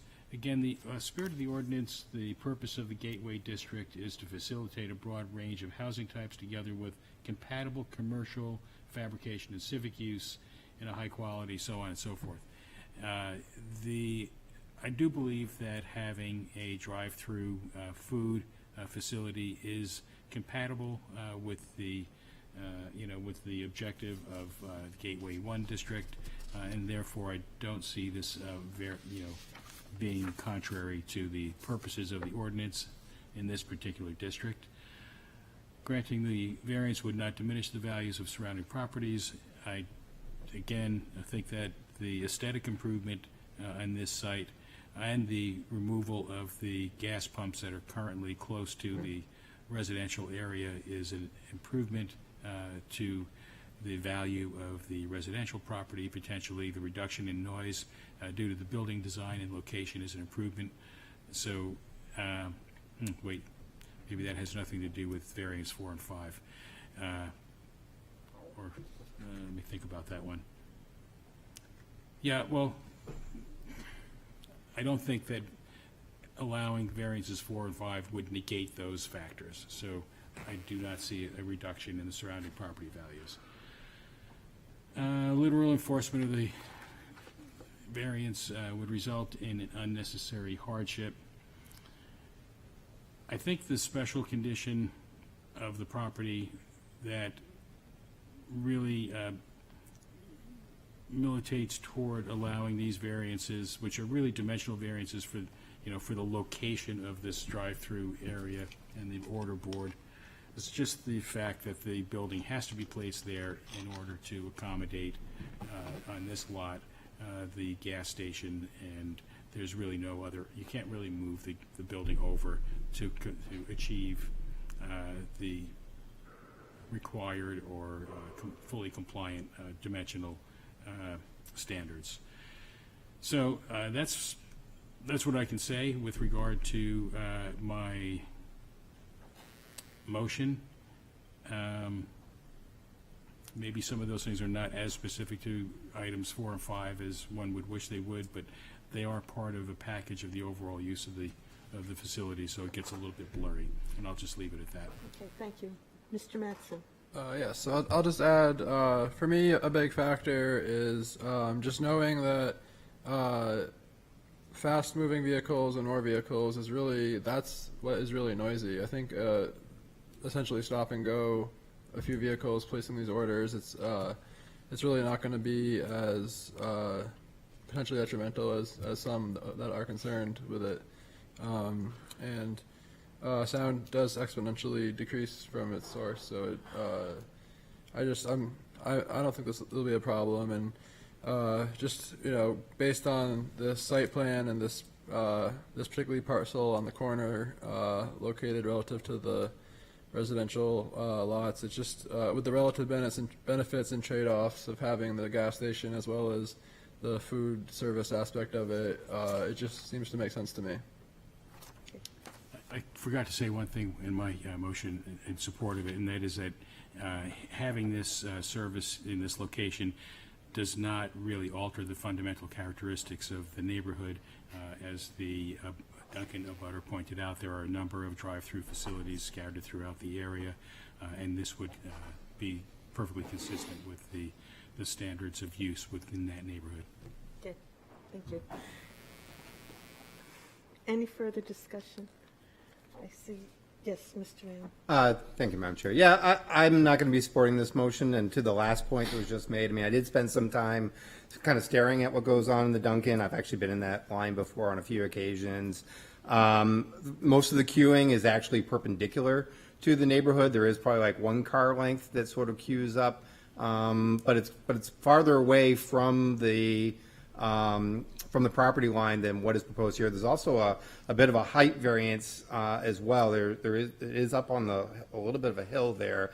I think that actually the way the buildings are kind of situated helps sort of mitigate some of those issues. And then the menu board, and most of the discussion is actually sort of pointed off at at sort of like not quite a full right angle, but at some angle relative to the back line of the property, whereas what the applicant is proposing here is their menu board and their discussion is going to be directly in line with going directly across onto the neighboring property.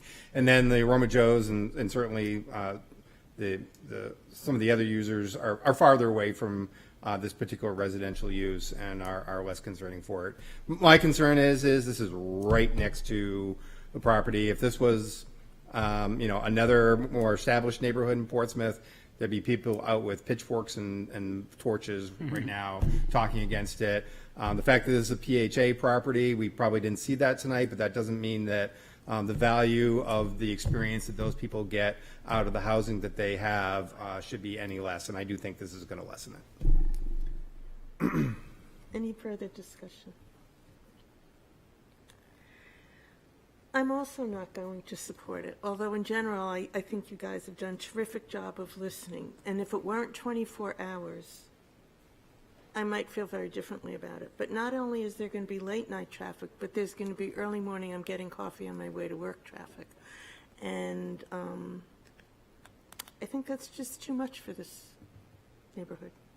So I will not be supporting the motion. Okay, are we ready to vote? A yes allows the drive-in. Mr. Neese? No. Mr. Mantle? No. Ms. Margerson? No. Mr. I almost much I don't know. Mr. Ram? No. Mr. Rossi? Yes. Jeff? Yes. And the chair votes no. So that 2 to 5. that is not approved. Now the sign failed. Right, the Motion motion failed. failed, right, so we need to go do a, No, No, just No, the we last. no, we the don't. variances. We should. We should, it did not. Oh, right, yeah, yes, no, you're right. yes. What are you saying? Get an affirmative no. It got an affirmative, Affirmative no, denial. It got a Failed denial. to pass. No, we don't need to do The this. motion to approve failed. So the Oh, it proper wasn't a course of motion. action, the proper course of action would be a motion to deny. And then having it pass. And assuming. Yeah, why do we need to do it this time? Go ahead, Mr. Neese. Oh, your hand was raised, too. Well, we just voted on our rules where we said if you don't get 4 votes, it fails. Right, But those who voted against it have to specify criteria for why it doesn't meet the criteria. right. Yes, So towards that end, I think the cleanest way to accomplish what we just discussed for our board rules and regulations is I'll make a motion to deny variances 4 and 5. If I do could you just, have a procedural I have a question? procedural comment, is if we wait until the other variances, because if those also fail to pass, we could include that and these in one denial motion at the end, or? I don't know, I'm fine with either way, I just. 6-1. Probably does, I will try and be a little bit more Okay, quick yeah. if that helps. That'd be really good, yeah. If there's a second. I'll second. Okay, thank you. So I mean, we had a lot of discussion on this. I think my points are pretty clear at this point in time, but just to clarify, I believe it fails on the spirit of the ordinance and on the hardship criteria. Again, the hardship is what is unique about this property that says that the thing that we're trying to accomplish should not apply to this property. And I think that the applicant, although they did a sound study, ultimately even their own sound study says there's going to be leakage across into the neighboring property. We're kind of going to do some things to try and make that better, but we don't know exactly what the attenuation is going to be. But there's something that's going to happen there. And again, it's really all being driven by the applicant wanting, I want my gas, I want my restaurant use, I want my drive-through on this very small lot. And I'm just the answer is you're trying to put too much stuff into it, and it's shoving this need up against the neighboring property. So with that, I think spirit of the ordinance, the ordinance is trying to accomplish protecting our residential neighborhoods from the sounds of cars queuing and the sounds of people ordering and being talked to back and forth over for drive-through purposes. This puts both of those within the setbacks that we require. Yeah, they improved the order board a little bit, not a lot, but the queuing is still remaining the same. I really don't think they have a way out of it. And then I just think the characteristics of the property, there's nothing here that says there's some kind of unique situation, other than the property is small and I want to do lots of stuff on it, that says that there's a hardship here. So I think it fails on both of those. So I think my only second is that the Gateway District is that the commercial uses should be compatible with residential uses, and I don't find that a drive-through is compatible with the, I don't think that, I think that is a spirit and intent issue, that a drive-through is incompatible with the purposes of the Gateway zoning district. I think that there's a health, safety, and welfare issue. I think that by granting these variances, we are directing a lot of traffic into this property, which is small, and I think that the health, safety, and welfare of the residents in the back is definitely negatively impacted. And I think in terms of just the amount of traffic and vehicular circulation that will be generated, especially through a drive-through with a very tight spot in the back, is merits denial. Okay, are we ready? Yes, Mr. Neese. And just to add a little bit to that on the health, safety and welfare issues, people going through a drive-through are going to sit there and idle, at least for some time while they get served. I don't think those impacts are the same as the current impacts of people gassing up, where they shut down, at least while they're refueling, and then leave. So I think that some of those issues as well create potential health and welfare issues for the abutters. Okay, thank you. Are we ready to vote? Okay. So, the motion is to disallow the drive-through. Mr. Neese? Yes. Mr. Mannel? Yes. Ms. Margerson? Yes. Mr. Rayam? Yes. Mr. Rossi? No. Mr. Mattson? No. And the chair votes yes. So, there are no drive-throughs. And we have a couple of other parts of this. 7, 8, and 9. 7, 8, and 9 have yet to be Yes. answered. 7, 8, and 9.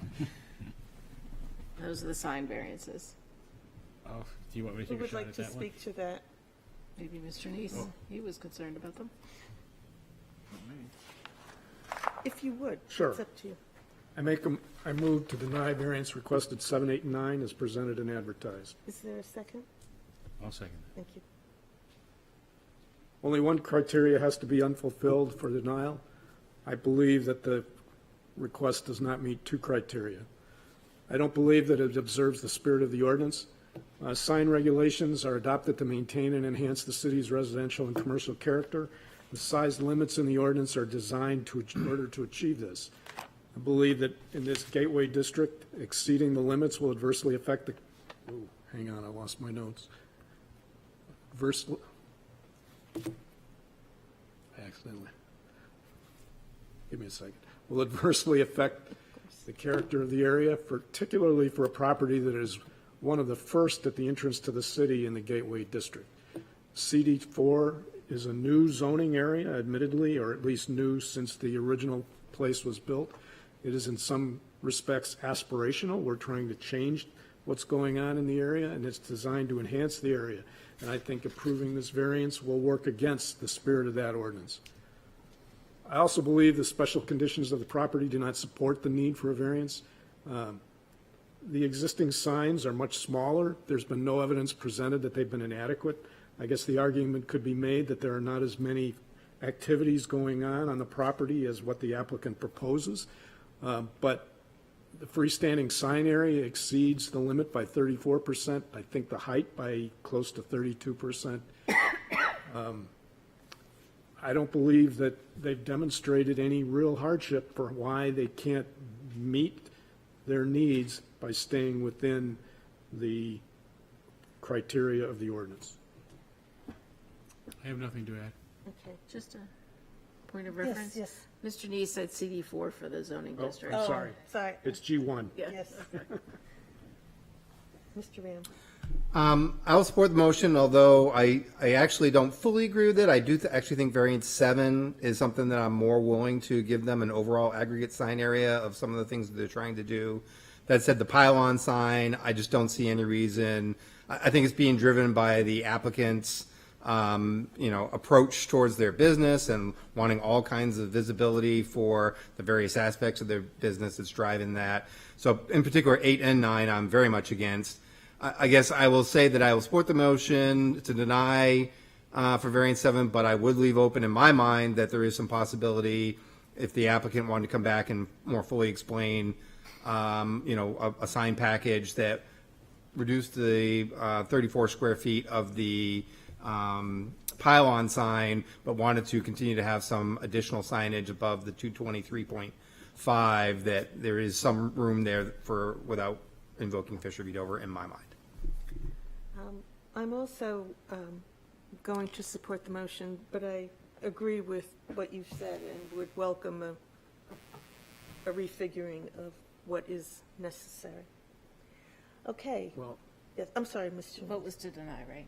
The vote is to deny. I'm losing track. I know, I'm sorry. That's right. The vote is to deny. 7, 8, Are you 9. Yes. 7, 8, and 9. well, I guess Mr. Rayom doesn't want to make a motion to amend. I don't hear that. What's the right number? Is 309 square feet the right number? I'm not sure that's the right number. Is 223.5 the right number? I'm not sure that's the right number. I just think it lies somewhere it's not for us to go and say exactly what that number is right now. I do think a case could be made, in my mind at any rate, that we wouldn't have to invoke Fisher v. Dover if they came back and said, hey, we reworked our sign package. We are eliminated what had been 8 and 9, and here's still a few things that we need to have to effectively run our business. I agree. Okay. So a yes vote denies 7, 8, and 9. Mr. Neese? Yes. Mr. Mano? Yes. Ms. Margerson? Yes. Mr. Ram? Yes. Mr. Rossi? Yes. Mr. Mattson? And the chair votes Wait, yes. Mr. Matson hasn't voted. I'm so sorry. I thought I saw. I'll say no. Okay. Sorry. That was not an attempt to mute you. I think it I was. agree. It's fine. And the chair votes yes. So the sign ordinance is denied. Denied. We expect to see you again. We take a break? Yes, and we are going to take, for all of you waiting, Sorry. we thank you for your patience, but we're taking a 7-minute break. Okay. Thank you.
We are back in session. And the next petition is item D, the request of Life Storage LP. Is that care of? Incorporated? In company with? The CO. Sovereign self-storage owner for a property located at 70 Heritage Avenue, whereas relief is needed for after-the-fact installation of mini storage units, which requires the following. 1, a variance from section 10.531 to allow a 2-foot rear setback where 50 is required. And 2, variance from section 10.330 to allow the expansion of non-conforming use where it is not permitted. Said property is located on Assessor Map 285, Lot 11-B, and lies within the industrial district. Is there anyone to speak to this? Good evening again. Monica Kaiser from Hopeful Phoenix, Gormley and Roberts. I'm standing in for Attorney Kevin Baum tonight. With me is Brian Levitt from Life Storage and David Agnetti. Brian is, thank you. Brian is the senior facilities manager and David is in charge of operations. We are here. Let me just describe the property briefly. If you ever go to Walmart on Lafayette Road, there is a long access drive, and the storage units we're talking about are visible from that access drive. So you have a Heritage Avenue address. The Heritage Avenue side of the property has that little commercial area with like the Ace Hardware, et cetera, and then you drive in to a storage facility. I do not want to forget, I thought I had put these in the packet, and then I thought Kevin had uploaded them, but I have a couple photos from the Walmart access drive and parking lot that I wanted to just show you.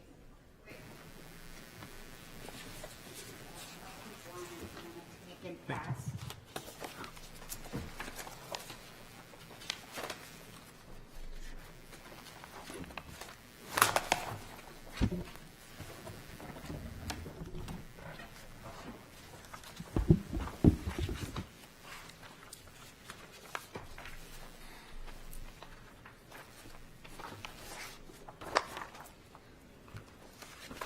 So this is a really large property in the industrial zone, directly abutting Walmart, which is in the Gateway 1 district. The property has, as we said, this commercial building, and then it has these storage unit structures in back, not to be confused with an abutting parcel that they also own that also has storage structures, but we're only talking about 70 Heritage Avenue. The use, there's a long summary in your staff memo about the history of prior relief on this property. Our assessment is that the storage use predates the current zoning ordinance, that conversion to the storage space was permitted in 2001, and also some outdoor storage of items were permitted in 2013. Life Storage, or Extra Space, as they're also known, they've installed a collection of portable mini units at the rear of their property, and that is what you see in the photograph that I showed you. They are the small tan things that you see between the fence and the large red building. In the storage industry standards would describe these as portable units. So they were set up, but the staff has deemed that they are structures requiring relief. There are, maybe, I don't know how they compare to the storage pods that we see sometimes, but their dimensions are in the memo and described on the plan. They're about 20 by 10 feet wide. They're 8.5 feet tall. They've been placed on top of impervious pavement in this area close to the rear lot line. it looks on the plan like there is room to move them closer to the nearest storage building, but what you cannot see there is there's a couple things driving that. There are some dashed lines between the buildings that are actually indicating a change in elevation that allows a truck maybe to back up to a storage unit entry and unload. So they can't be put there, and they also are trying to maintain sufficient vehicular circulation for emergency vehicles and the like. So they are not in a position where they can move those units any closer to the permanent, if you will, the permanent warehouse building that you see there. Steph, if you can hover over the, oh, I guess I could have, just hover over the little storage things in the corner. Yeah. So that's the small collection of storage structures that we're talking about. So we're seeking after the fact relief to allow them to remain in the rear yard setback. And it's also relief to allow the slight expansion of a non-conforming use.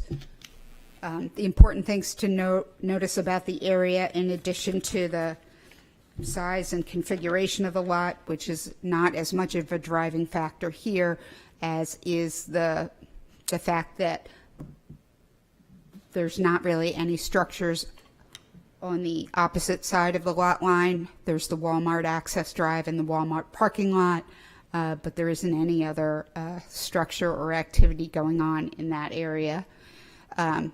As you probably know also, perhaps from your own experience, the storage use business, this is I believe you said 6 a.m. to 10 p.m. operating hours, but essentially those mini storage units are accessed by individual people on an as-needed basis. It's not like staff goes in and out of them all the time. So it's a fairly passive use, if you will.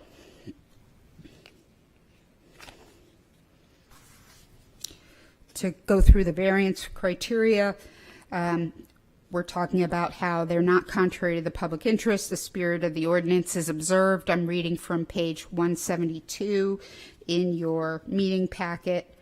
We would say that we have to consider whether granting the variances would unduly and to a marked degree conflict. Mere conflict is not enough.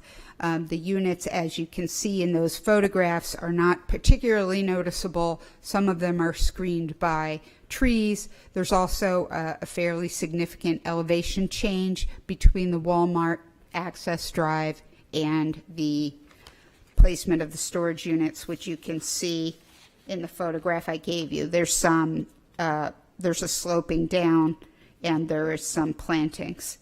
I think the storage structures sit much lower and actually almost blend in with the concrete compared to the bright red building.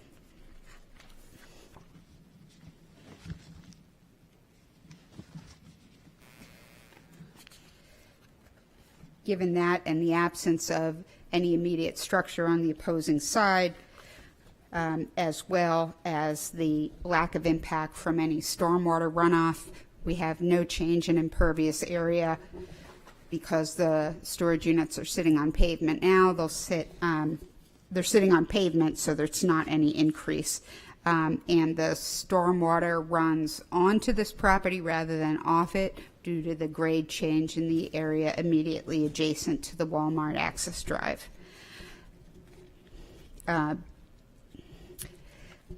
More significant issue here also is the fact that this industrially zoned property abuts the Gateway District, which has, as you've just been discussing, a very minimal setback requirement.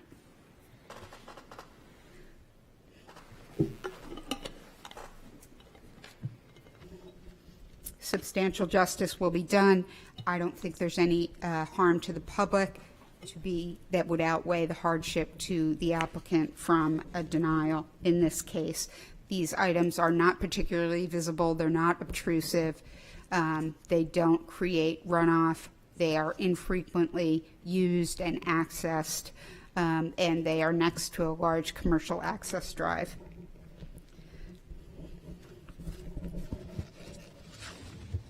For the same reasons, they're not going to diminish the value of surrounding properties. Denial of the variance will result in an unnecessary hardship is a three-part test. Excuse me, we have a very large property that's long and irregularly shaped. It's got a grandfathered use, and the structures are located immediately adjacent to the G1 district. These factors combine to create special conditions. No fair and substantial relationship exists. Use requirements exist to keep similar uses together, prevent conflicts from incompatible uses. Yard setbacks exist, as you know, to promote air, light, and space for stormwater treatment, or sight lines for pedestrians and motorists. Given the structures that are proposed in this area, none of those purposes are undermined by these low-profile, arguably temporary structures that can be easily disassembled. The proposed use is reasonable. We would submit that while self-storage is not a defined permitted use in the industrial zone, the self-storage facility has long existed. It's a fixture in the neighborhood.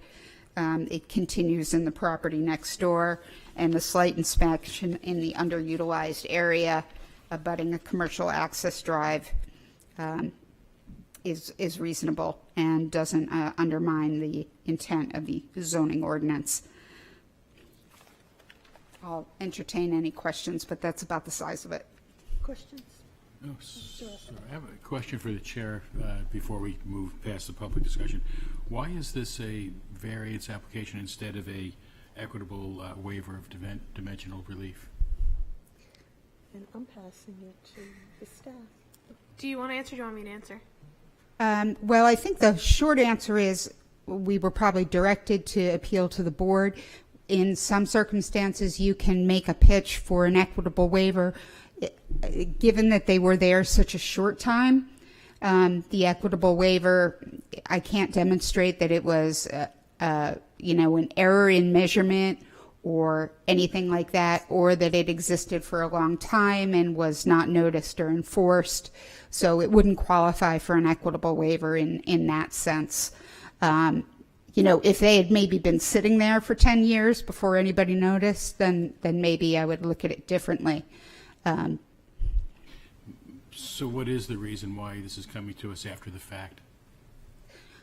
I think the business owners are used to sort of setting these up in other places around the country. They consider them temporary. I have photos of them being assembled and disassembled, and I don't think they really thought that it would be much different here.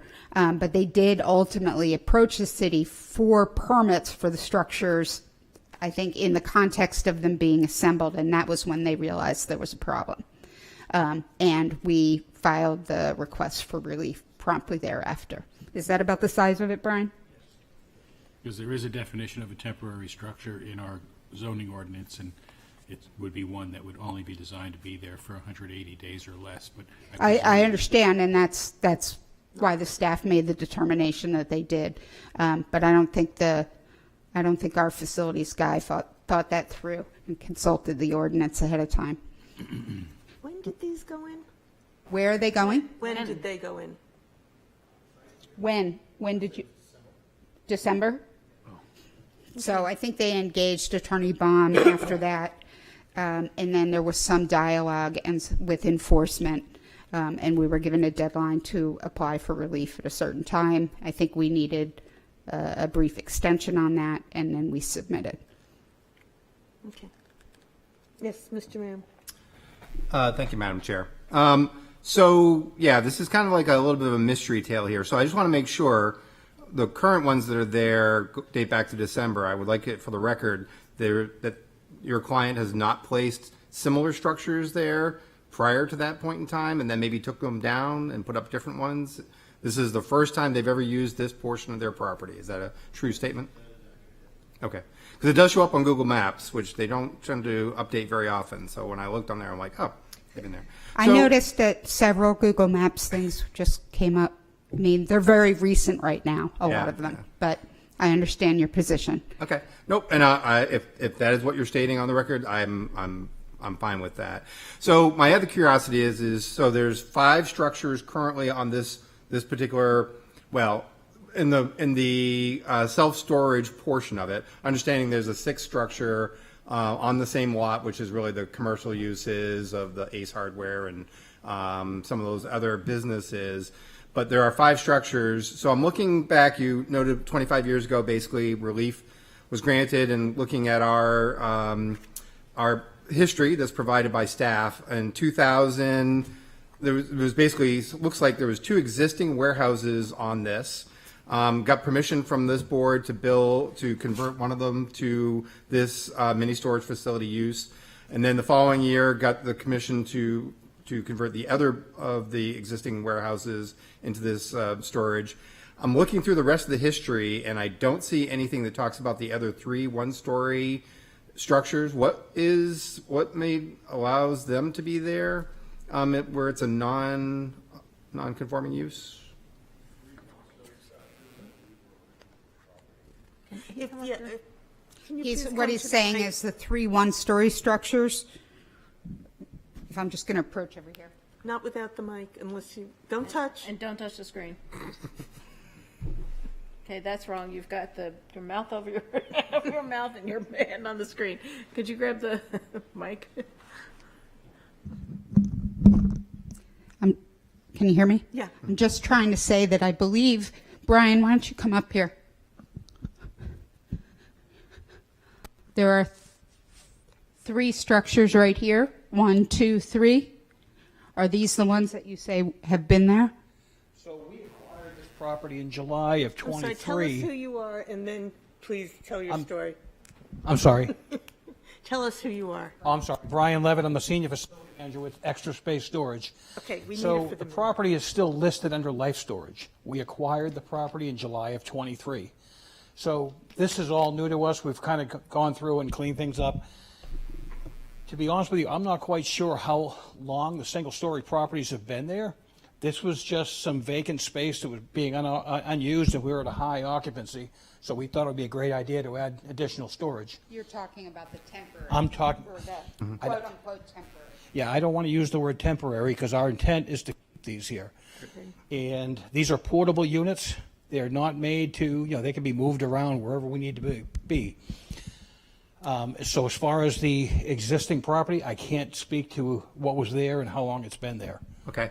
And then, and thank you. I think you actually just- answered one of my other questions, which is, what is your plan here? If you get this 2-foot setback from us, you're going to keep the existing ones, and perhaps you would then be allowed to add in more of them at that 2-foot setback, potentially along that. If along I that can property line? answer, I would expect not. If I were advising the client, I would say that you grant relief. You grant relief for what's on the plan. Okay. It's an implied condition, and if they were to seek to add additional units, I would also suggest that they move them around. I think if they're approved in the location that they're in, and any additional portable storage units would require the same relief, expansion of a non-conforming use and the dimensional relief to the rear lot line. The other thing I wanted to say, I think it's Vice Chair Room. Are you still Vice Chair? No, that would be Okay. Ms. Margison. Ms. Margison is Vice Chair now. Okay. So, Member Rayam, I remember doing some research on this file for Kevin, and my impression from having reviewed the history was that these larger buildings in the back were the ones that maybe came later. I think these other things were already there. I can go back and look at my notes and see. I would defer to staff with the description, but Okay, and my intent wasn't to go way down a rabbit hole. However, it just seemed kind of odd that this board allowed, conversion of a couple of existing buildings, and then there's sort of silence on some of the other structures. And in addition, in 2008, and I'm not sure if it came up in your discussions with your client or as you were putting this package together, but this board actually voted to deny another request to expand upon the allowable storage in the building, the existing structures, with the reasoning that there's nothing inherent in the land presenting a hardship and the zoning restriction does not interfere with reasonable use of the property. So I'm just wondering, in light of that decision by the board, now admittedly, 17 years ago, what is your thoughts on how we should look at this differently from what the board thought back then? I think the rezoning is significant. That's a substantial change since 2008 to the Gateway District next door.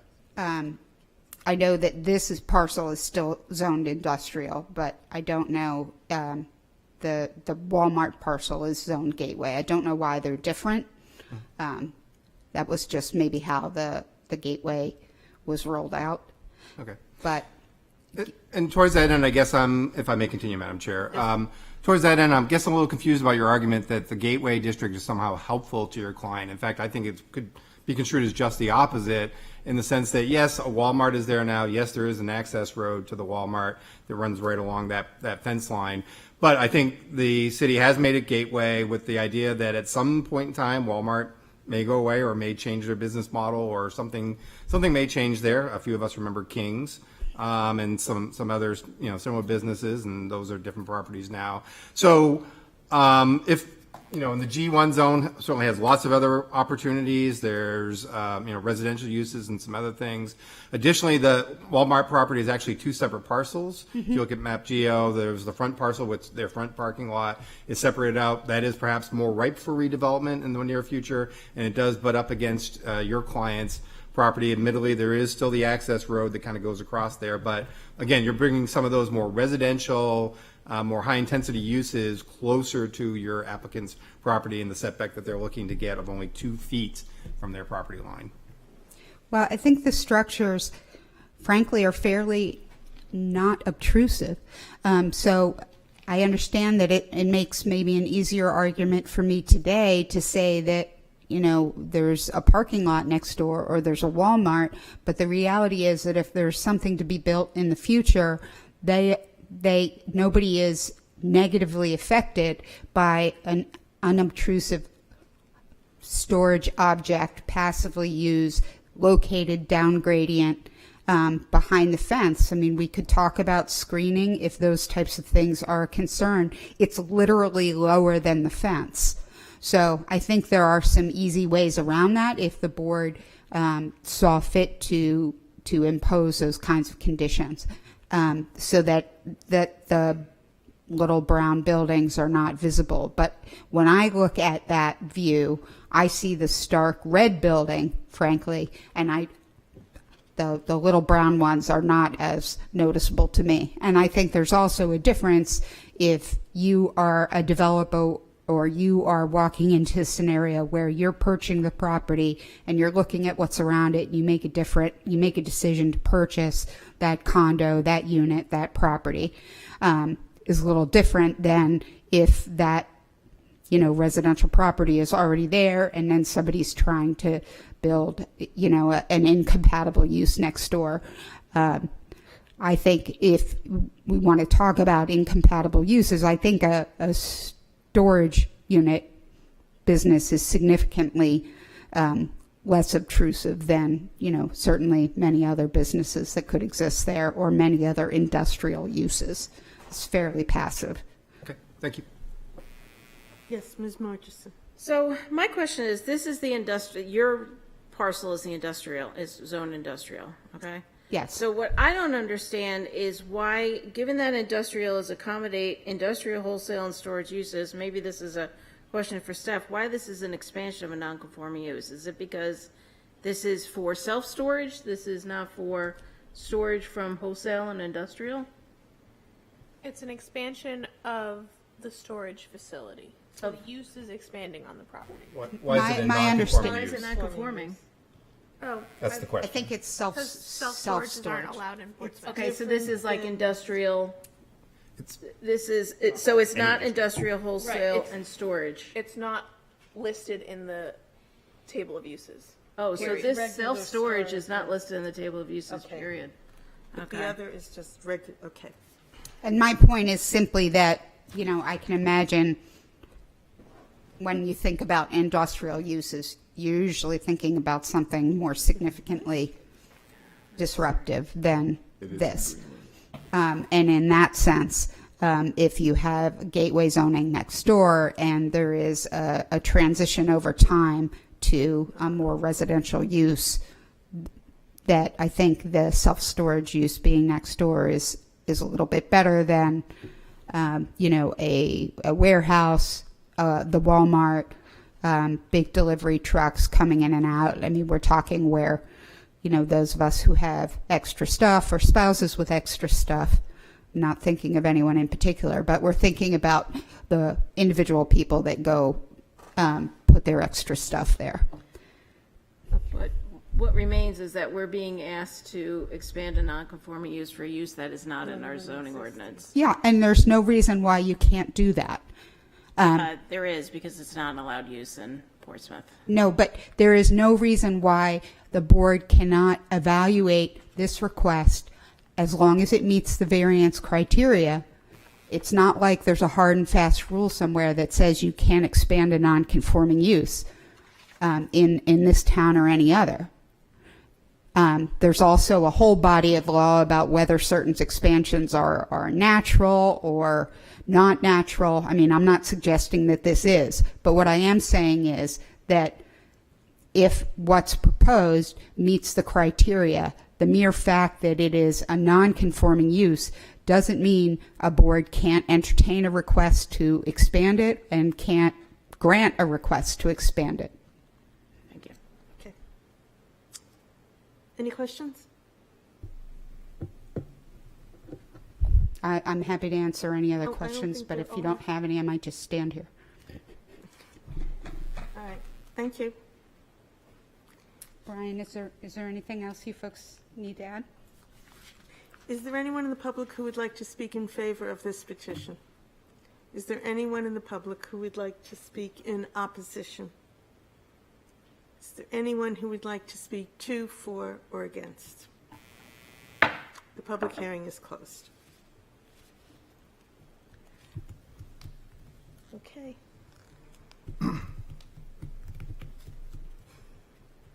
Yes, Mr. Bennett. I'll start off some discussion. I guess I do have a lot of concerns with what's being proposed here. I think, as has been discussed, this is a non-conforming use. It's not allowed in any of our zones. I think that the applicant has really maxed out all the most available square feet on the property through some variances that were allowed by this board, through maybe, we don't know exactly how some of the structures got built, but they're there now and we'll accept them. But at the same point in time, pretty much every usable square foot of this property is kind of being taken up by this non-conforming use. Alleyways are really necessary between the various structures so that people can adequately access, their particular unit and get stuff in and out of it. This board back admittedly some time ago saw fit to deny another request for expansion of that non-conforming use. I think that's what we're being asked for tonight. And in addition, we're talking a 2-foot setback. So basically they're putting these, semi-temporary structures. Yeah, they're going to be there permanently, but maybe aren't built to quite the same standards as what you would see for a more permanent structure. They're going to be put right up against the property line. Yeah, there's a fence there, and maybe they could put some screening on it, but it's going to be, it's 2 feet where 50 feet is required. Admittedly, that's for the industrial uses, which, you always are thinking, hey, industrial uses probably have noise factors. This is going to be something associated with them. That's why you want them set back considerably from the property line. Is 50 feet truly fair for this self-storage? Possibly not, but 2 feet is certainly a very, very small number that they're looking at here. I know that the applicant's representatives kind of said, well, the G1 district right next door allows things to be closer. Well, true, closer than 50 feet, but it's still like 10 to 20 feet, depending upon exactly what you have and some other characteristics of the structure that you're proposing to put there. So with that, we're going to have these things that are going to go and deteriorate probably more rapidly than a more established structure. being put right up against a property line on a non-conforming use, on a piece of property that has really kind of been maxed out. And the G1 district, again, I don't think is necessarily in the applicant's favor, and since that future redevelopment of that, including the front parcel, could lend itself to something that's very different than what we see there today. So I don't think we should have this runs with the property. These things could get replaced by other temporary structures in the future of similar size dimension, all, again, just 2 feet from the property line. So with that, I have a lot of concerns. I have a question for staff. If this variance got approved, I know they couldn't add more storage units, but could they change these units out essentially and still be approved, or would they need to come back before because it's modifying the non-conforming? Yeah, so in theory, they could remove what's there and replace it with exactly what was there before, because you're granting what's presented. Okay. This also requires an amended site plan. I believe there was discussion of an admin approval, so it might not go through full TAC if the planning director doesn't believe it needs it. But there's a whole process behind that, and they couldn't just move them around. Okay. Because the site plan would dictate what's supposed to be there. Okay. A motion? I'll make a motion to deny the application for variance as presented and advertised. Is there a second? Second. Okay, go ahead, Mr. Rossi. In a denial, it is only necessary for us to identify one deficiency, and the deficiency here is hardship. There is nothing special about the property that means that these structures must be here in this position 2 feet away from the property line, or indeed that they must exist at all. So I think that the application fails on the issue of failure to establish hardship in support of these structures. That is the entirety of my motion. Does the second have anything to add? No. No? No. Okay. Mr. Mattson, did I see a hand? Yeah, I guess I was just gonna comment that I agree with the motion in terms of hardship. I did just want to point out though that like these 2 feet is awfully close to the property line, but these units are relatively short, particularly given the grade change. They could be blocked with a fence, but it still doesn't address the lack of a hardship. Anybody else? Yeah, I'll support the motion. Just to amplify on that, I do agree that the hardship is just not there. I think that this board saw that back in 2008. I think that this is a non-conforming use. We've sort of allowed it. They've converted some of the existing structures to this use. There's some additional other structures that are there. I mean, I think there's a lot. They've got most of the cake, and now they're kind of coming after the crumbs. I just think that, in terms of the use of this non-conforming use, it's been maximized out. This additional storage that the applicants are asking for, I understand it's beneficial to their business, but that said, there's nothing unique about this property that says it should be allowed to have that much more additional non-conforming use, especially that close to a property line up against the G1 district. Yes. I'll support the motion primarily because of the setback issue. I think an argument could be made that the use is a natural expansion, adding self-storage to a storage facility. It's not, to me, substantially different impact on the neighborhood. It doesn't appear to be substantial to me. I mean, it's relatively small. However, I am concerned about, I agree, I'm a little concerned about the setback requirements, and I'm not sure a hardship has been demonstrated. The fact that it creates problems with traffic flow, I'm not sure is the hardship that justifies this. Mr. Mattson. Yeah, just the one other thing I would add is I do think it's odd that our ordinance doesn't have self-storage, because it's a whole industry. It's definitely a thing that exists. I just agree, for but we're anyone not listening. in the habit of approving things that are not in the Even if it is a non-conforming use, it's up to the city I council to bring know. up, Yeah, not I know. us. I know. And I'm not sure where that origin comes from, if it's that we left it out intentionally because we don't want it, or if we left it out just, because They're it just not was never hidden. added. You would think they're not hidden. Okay, so, a yes vote denies. Mr. Neese? Yes. Mr. Manow? Yes. Ms. Margison? Yes. Mr. Graham? Yes. Mr. Rossi? Yes. Mr. Mattson? Yes. And the chair votes yes. Thank you for coming.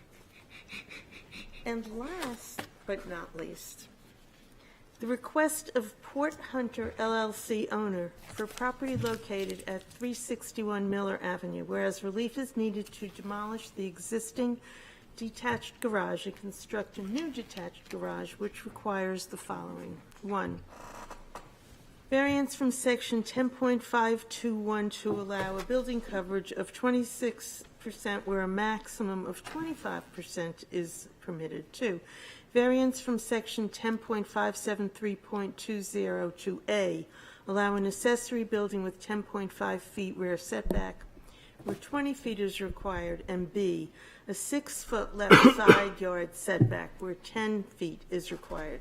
Said property is located on Assessor Map 131, Lot 33, and lies within the General Residence A District.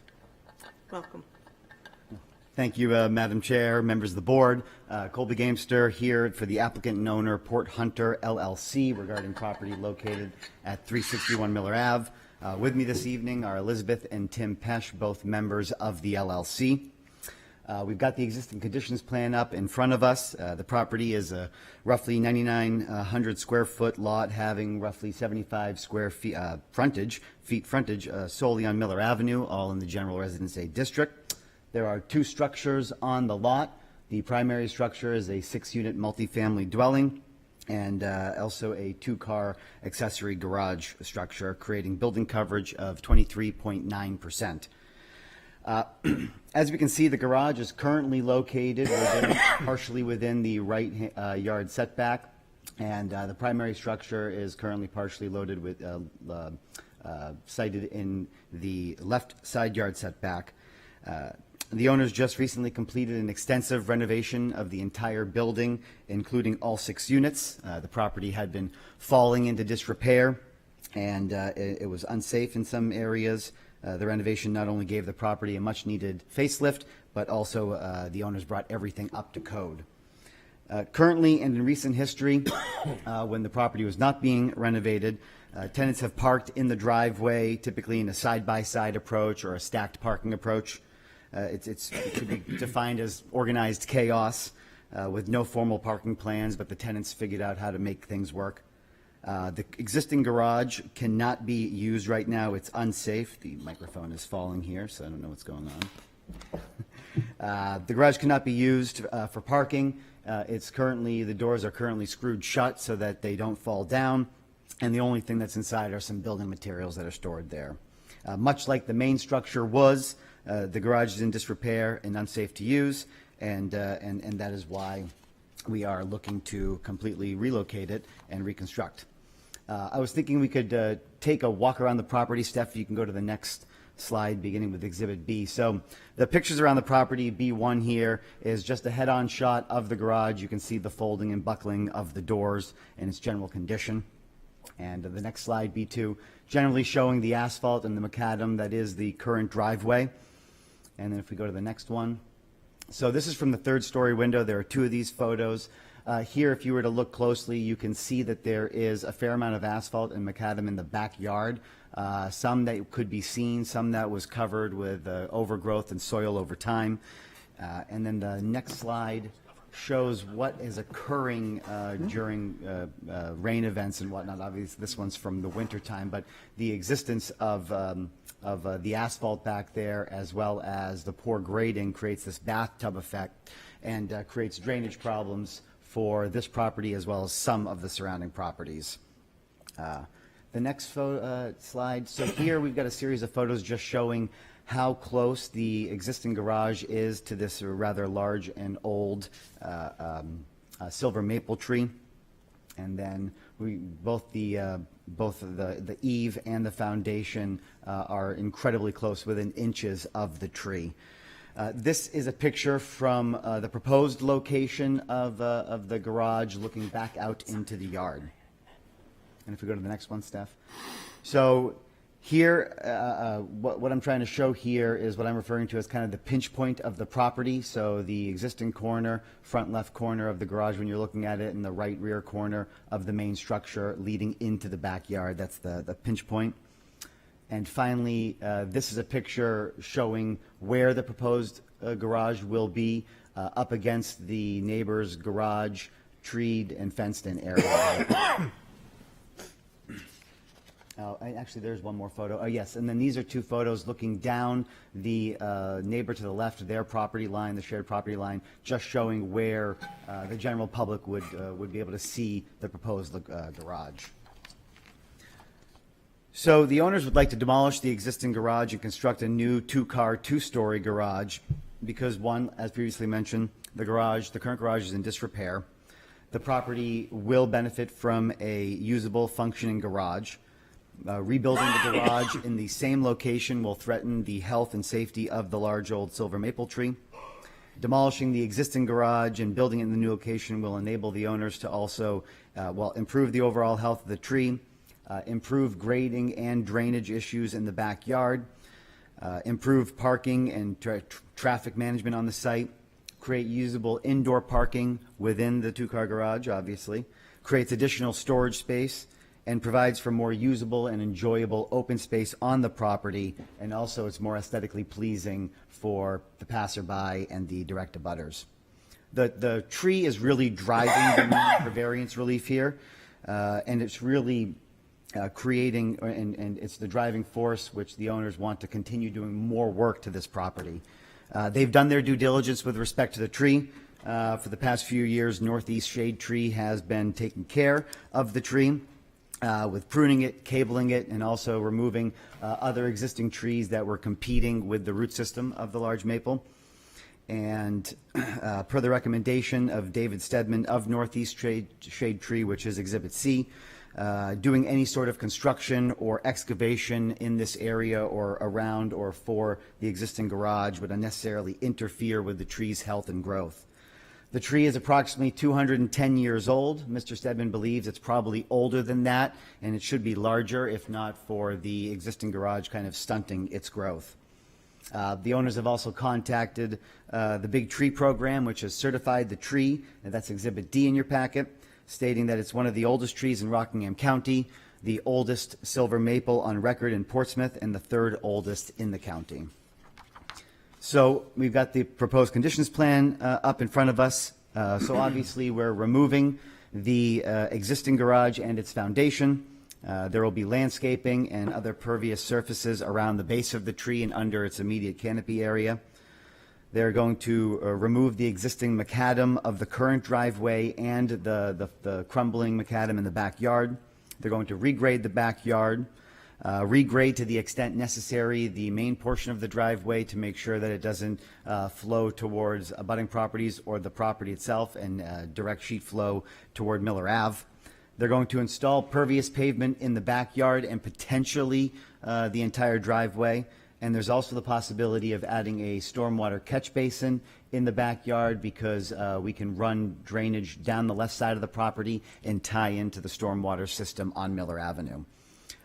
It creates more usable open space, and finally, the construction of the 24 by 24 foot, two-story, two-car garage, which falls partially in the left yard side back, partially in the rear yard setback, and increases the building coverage to 25.6%. We have the garage in the left corner of the property because it's abutting the neighbor's garage, which is closer to the property line than what we've proposed. And that was there with prior variance relief that they received. We're also obviously trying to protect the base and canopy of the tree with crushed stone, and we've got additional parking in the rear inside the garage. Looking at the design, Steph, if you could go to the last exhibit, so we'll start here. So the architect created this design so that if the rendering actually, Steph, if you don't mind, thanks. The architect created this design so it would mimic the architecture of the existing building. The footprint is slightly larger than the current garage, and that is for 3 reasons. One, to accommodate for the size of vehicles with comfortable amount of space for ingress and egress out of the car. And then 2, to allow for storage on the walls and next to the walls and still be able to open your car door safely. And 3, finally, to accommodate an interior staircase in the back of the garage, which would lead you to the second story, containing a bathroom, a storage room, and an office for the owner's use only. I submitted a supplemental memorandum yesterday. Didn't know if any of you got a chance to review it, but it basically speaks to the office use, the mistake and misfortune of not calling it out on the floor plan. It is called out in the parking calculation on the proposed conditions plan. I think the important parts to take away is that it's for the owner's use only. It will never be rented to any third party or tenant. It will never be a living unit or a dwelling unit. And the abutters are, in fact, aware of this use. Ms. Pesch spoke with all of the abutters. Some wrote letters of support. Each of the direct abutters are aware of the proposed use of the second story of the garage. Speaking to the criteria, observance of the spirit of the ordinance, the proposed garage will not alter the essential character of the neighborhood, nor will it negatively impact the health, safety, or welfare. There is currently a 2-car garage on the property, and we are proposing a 2-car garage on the property. Many properties in the surrounding area have accessory structures or multiple structures on their lots, primarily garages, and so that maintains similar features. This feature will continue, obviously, the essential character of the neighborhood by maintaining an accessory structure on the property. The new structure is architecturally consistent with the primary structure, and it's going to be new construction. And finally, the setbacks and building coverage as proposed are in line with the existing conditions of the property, as well as with the direct abutters who have accessory structures in their setbacks as well on either side of the property. With substantial justice, we are balancing the harms between the property owner and the public, and in this instance, the loss to the owner, if the variance relief sought is denied, is clear. The owner would basically be forced to either protect the tree at all costs and eliminate the garage from the property entirely, thus affecting parking and storage benefits, or reconstruct the garage in the existing location, and which would incredibly threaten the health of the tree, negatively impact the drainage improvements they want to make, and negatively impact parking management and snow removal and ice management as well. We do not believe there is any negative impact to surrounding property values. This project will tuck the garage in the rear corner of the property and abut another garage that is in the neighboring setback, built with variance relief. The garage will also abut the parking lot for the condominiums located to the rear and left of this property. The relocation frees up sight lines for the direct rear abutter as well as the across the street butter, and opens up the view to the tree that all of the properties benefit from currently.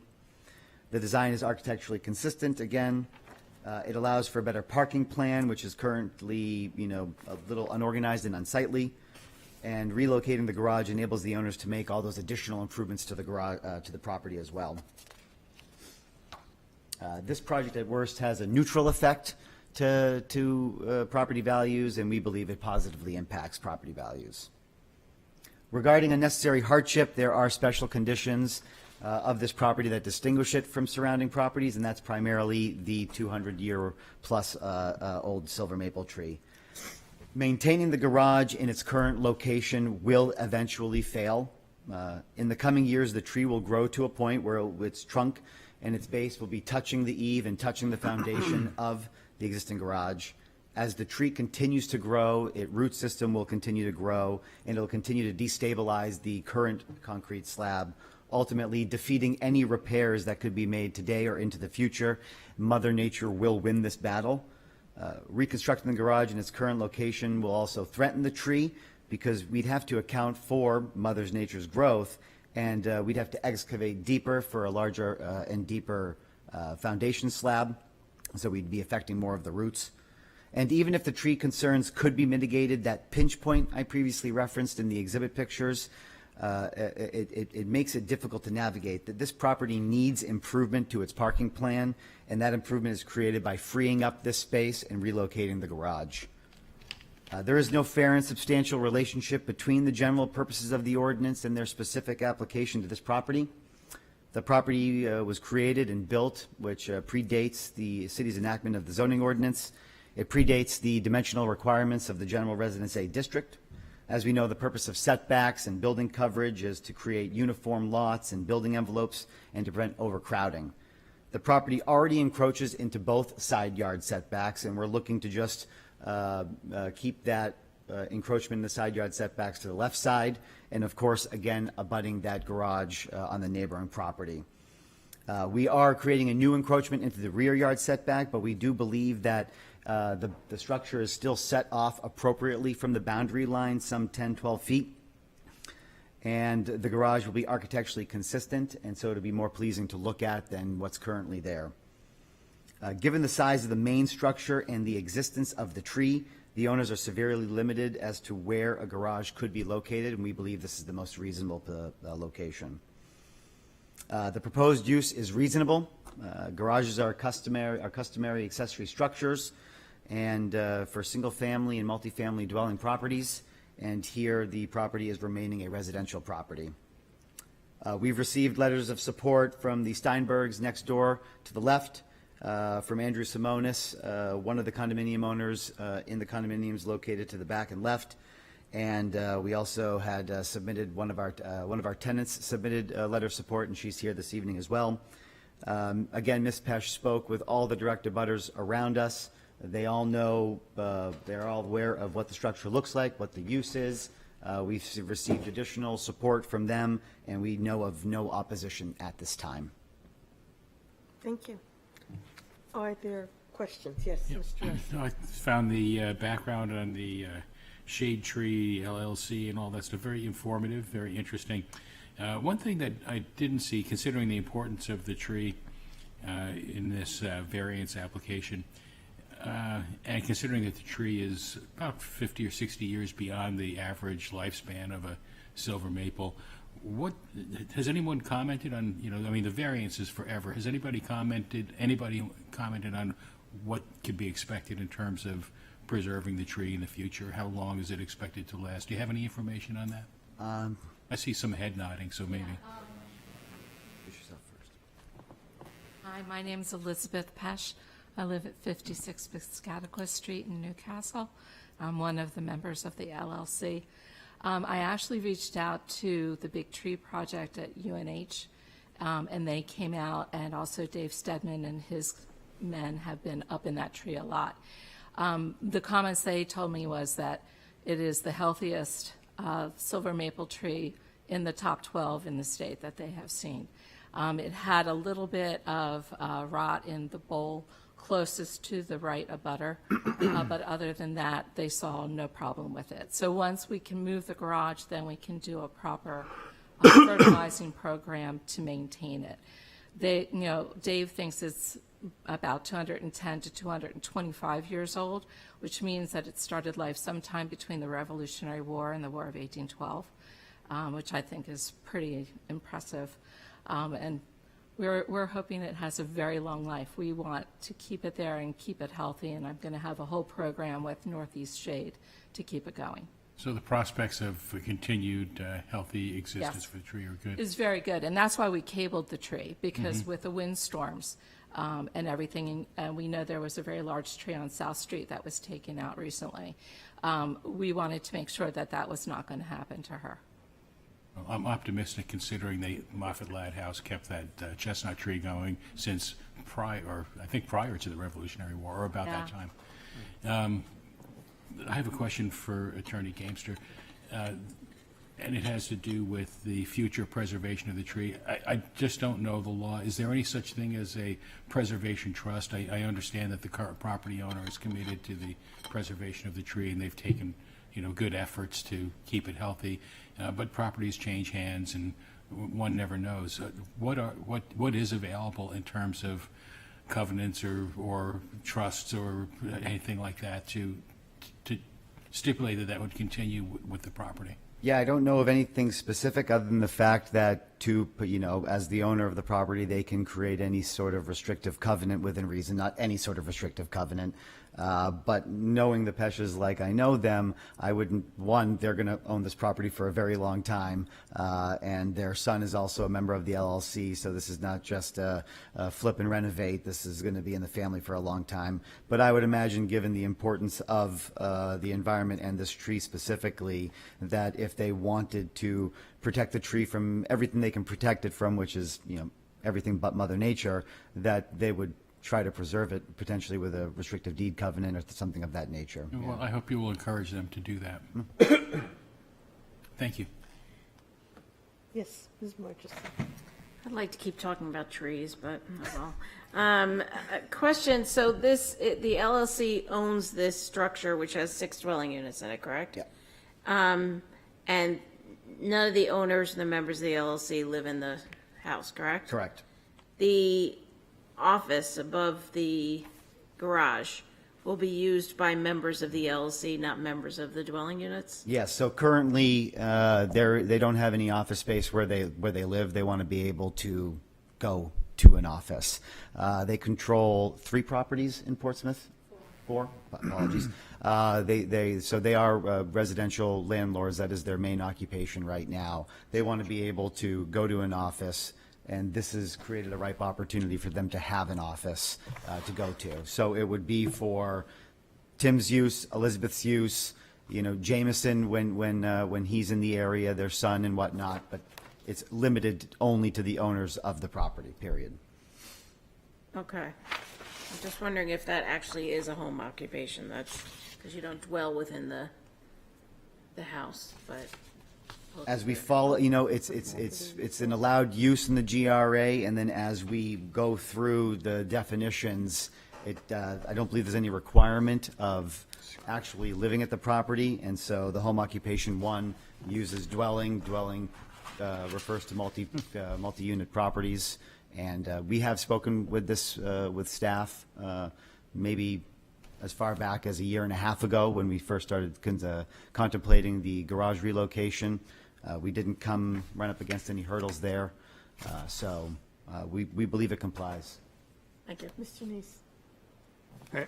I guess I'm a little confused by your argument, because I'm reading your letter, and it says home occupation 1, a home occupation with no non-resident employees. Well, if we get the They're definitions there, when you work for yourself, you're not an employee. So, and there won't be, they don't have employees, nor if they did, would they allow them to come to the property. Okay. Yes, tell us what you found, Mr. Ray. No, I don't have any further insight on that. I would have to study it a little bit more. But just with that, and maybe staff can comment as well, parking, so the calculated requirement of 8 parking spots includes that. I know you're actually providing 9 where 8 is required according to the staff. I believe, our calculations showed that 8.6 spaces were required, so we round that up to 9. 9's being provided per the plan, and this will have to go through site review as well, because we're making changes to a 6-unit building, so we will be in front of the planning board and looking at that again as well. Okay, and if it fails in some way, I guess that would be a conditional use permit that you would need to get for the... Yeah, if we were running up against some sort of parking issue, it would be conditional use through the planning board. Okay, thank you. I have a question. So I understand, of course, moving the new structure away from the mature silver maple, and I understand that the abutter on that side, their garage is even closer to what you're proposing. But did you guys try to see if you could fit this within the setbacks? Because basically where it is, but instead of requiring relief, moving it closer to the existing house. Well, I think, too, and Tim might want to add some, but what I'll say right now is we do want to create some usable open space, and so taking it out of the rear setback and moving it closer to the main structure would kind of hide more open space back there than is necessary. So right now, with this proposed location, you know, one of the tenants walks out, and they're going to have a landscaped area between the garage and the main structure. And two, in terms of just, you know, thinking about turning radiuses and how we can back out of the garage and whatnot, you know, trying to get it, even if it's just 4 more feet outside or toward the innard of the property, we're now running into an issue where we're driving on the work that we're trying to free up under the canopy and create that arable, you know, pervious surface. I mean, if there's something I nailed it. Yeah. Okay. Thank you. Thank you very much. Is there anyone in the public who would like to speak in favor of this petition? Hello, members of the board. My name is Joanna Bromley. I am a tenant of 361 Miller Avenue. I've lived in one of the units for about a month and a half now. I've been beyond impressed with the quality of the work that Elizabeth and Tim have put into the property, down to the small details. It's really been a joy to live in the unit that I live in. I also want to note that I moved in a little bit early before all of the units were finished, and so I've seen firsthand the quality of the work in action. I've rented many apartments over the years, and by far this has been my best landlord and the nicest property I've ever lived in. The parking situation is challenging at the moment, as there are 6 units in the building. 5 have moved in, so we have a total of 6 cars that we've been trying to figure out how to, you know, Tetris our way until there's a solution. The garage is not safe for our use, and so removing it would free up quite a bit of space. And with regards to the historical tree, this is one of the first things that Elizabeth showed me when we first toured the property. Knowing the quality and care of what the owners have done so far, I know that the utmost care will be taken to remove the garage and not disturb the tree.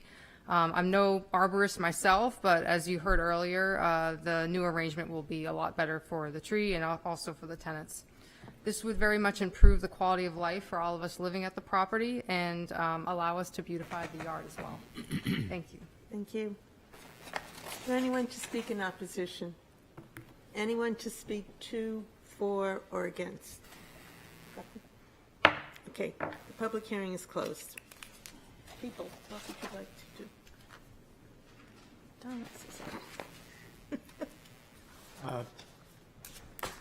I'm prepared to make a motion unless the board wants to discuss this further.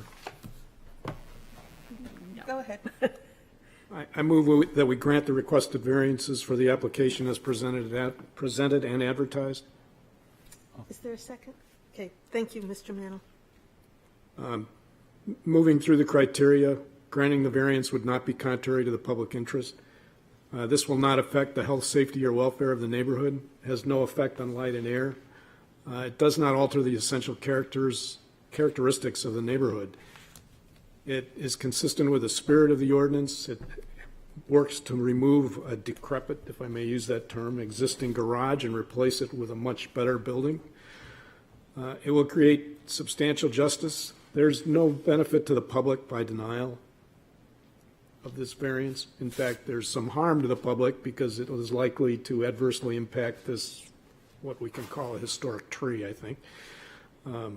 Granting the variance would not diminish the values of surrounding properties. There's no evidence that anything would diminish the values that's being done here. And if anything, it's likely to improve the value of surrounding properties by replacing the bad garage. There are some special conditions to this property. It is a fairly large multifamily residence in a neighborhood. It's a little bit unusual, at least at that end of the street, to have a large multi-unit, I should say, residence in that area. It has a large historic tree in one corner that limits and hinders where you can replace the garage if you want to have a garage. As presently set up, it has limited parking available. Parking's there, but it's difficult to access. Given these special conditions, there's no fair and substantial relationship between the purposes of the ordinance and specific application to this property. Anything to add? No. It's an application Joyce Kilmer would be proud of. Thank you. Yes? Okay. Yeah, thank you, Madam Chair. I'll be supporting the motion. Still not sure if I know what the difference is between macadam and asphalt, but I'll try and bribe one of my civil engineer buddies with a beer one night to see if they can explain that to me. But this is not an insubstantial structure. I was a little concerned about it at first. I mean, a 24 by 24 with what is essentially a full second story. I know it's dormered, but it's a pretty good size. Was somewhat concerning to me, but I think that the positioning of it on the property butts up against a mirrored garage on the neighboring property. I think that helps me feel more comfortable about it. It's a decent sized garage on the neighboring property as well. And then there is enough of the setback that I don't think the light and air and intrusiveness on the neighboring properties is so substantial that their needs would outweigh the applicant's desire for a structure that can help hold two cars plus some storage. Any further discussion? If not, we will take a vote. Mr. Neese? Yes. Mr. Mantle? Yes. Ms. Margerson? Yes. Mr. Rayam? Yes. Mr. Rossi? Yes. Mr. Mattson? Yes. And the chair votes yes. Have a garage. And a tree. And a tree. Thank you.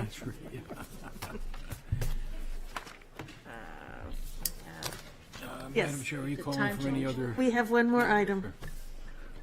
Only Phyllis got my One of the reference. things that I would like us to consider is if people are interested in changing the time of the meeting from 7 to 6, or something that you might suggest. 6 a.m. Saturday morning? Yes, 6 a.m. No. Saturday morning. Can I just Yes, clarify? please. So Tuesdays, there is police commission before this meeting. If we wanted to move it earlier, I can see if 6:30 is available, which would mean they'd have to be out of here by 6:30. I can check if that's a possibility. But we could, if we wanted to move it significantly earlier, we would have to look at a different day, and I'm just gauging. I have a hard You enough don't time have to- remembering Tuesdays, so I don't want to change. Well, what other days are available?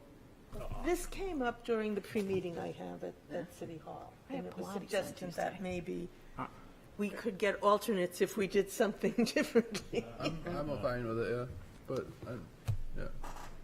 Yes, I don't know, I can make any time, right.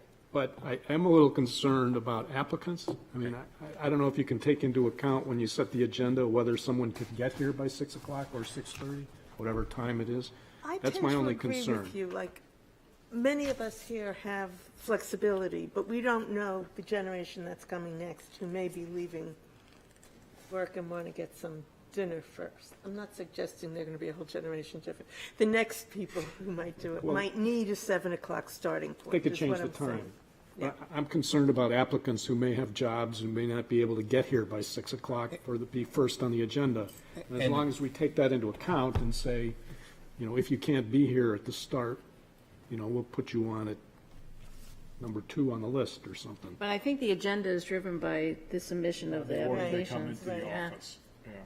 So, Yeah, so I guess what's the genesis for this? Is it purely because we think this is a 30-minute delay one way or the other is the reason why we don't have 2 alternates No, right now? I think it was just to open a discussion Yeah. and to ask you to recruit or to think, why is it that we aren't getting people? I mean, we're a fun group. 12 hours.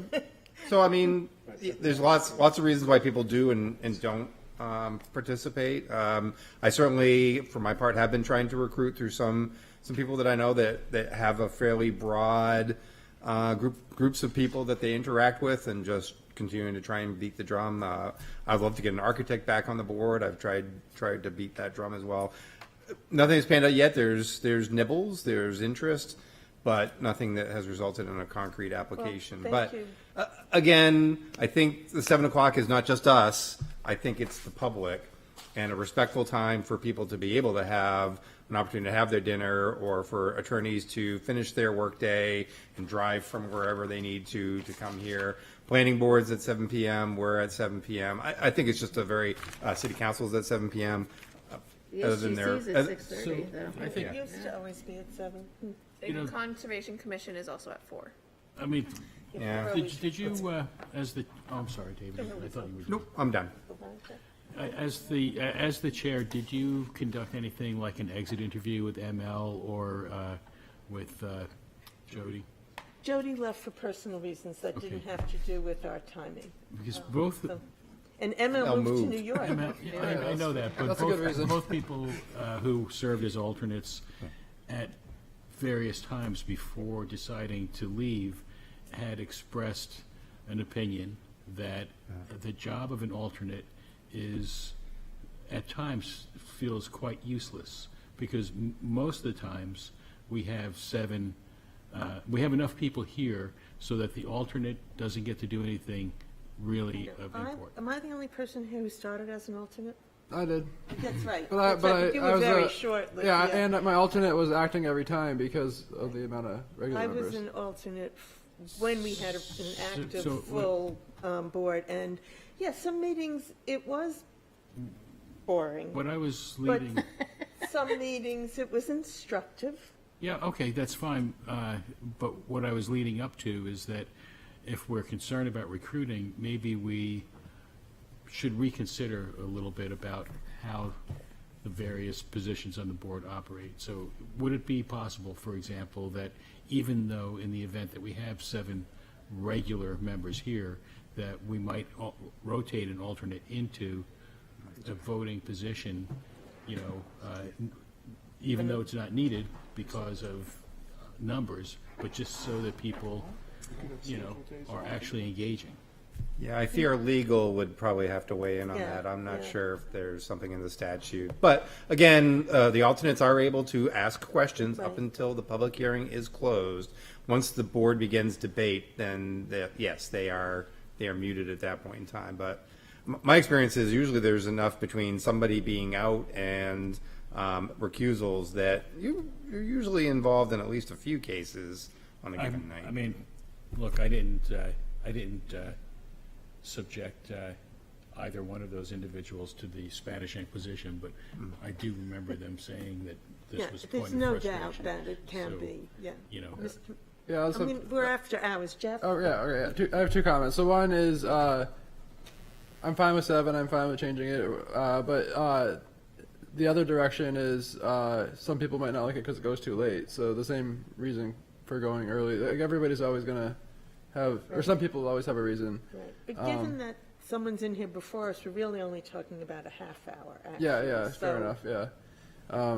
And then I guess the one other point was, I guess something Tom has a good point about having an alternate be involved, and but there's nuances about legal. But the other thing is, I think the ideal alternate would see it as an apprenticeship of sorts, where they're getting familiar with the process.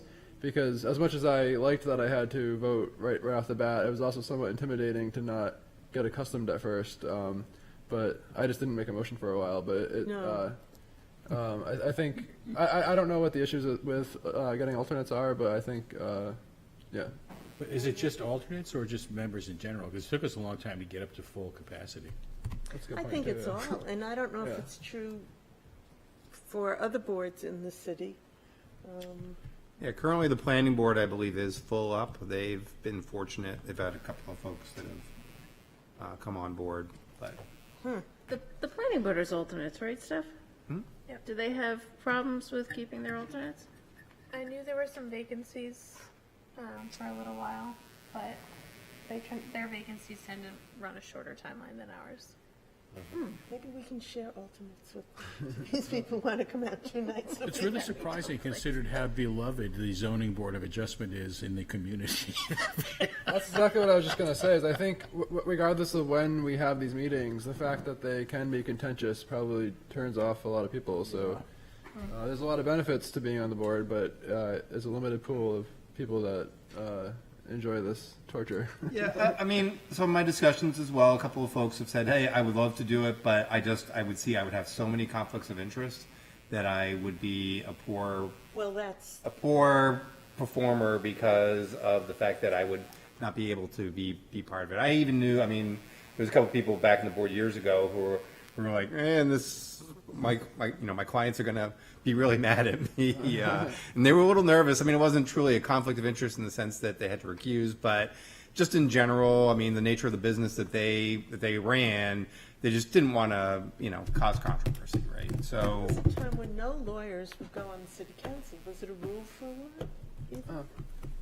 There was some time, I think, because they were always getting into, I might have made that up, but I think it's true. But also like having lawyers on, I don't do land use law, sorry. No, that's okay. Mr. Mayor, Paul, Have your choice of motion.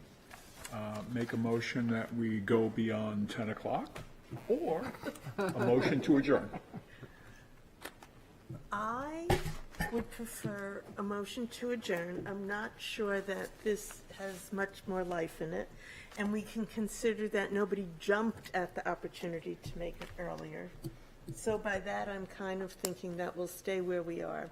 But let's try to really think of, I mean, I do talk to the mayor every couple of months and say, anybody, what can you do? Can you help us? So maybe surprise your friends, give me some names. and a couple of the other board members that we've had, kids, their kids started to get to an age where they just needed being away from them. Life gets in the way. was more problematic, right? And so they departed. Maybe at some point in time when their kids get a little bit older and they're back out of that zone, they might come back. You never know. I can remember times when I would have loved to come here to get away from my kids. Yeah, it's different now. Exactly when I started joining boards. Okay, yes, you may make that motion. Motion to adjourn. Second. All in favor? Aye. Aye.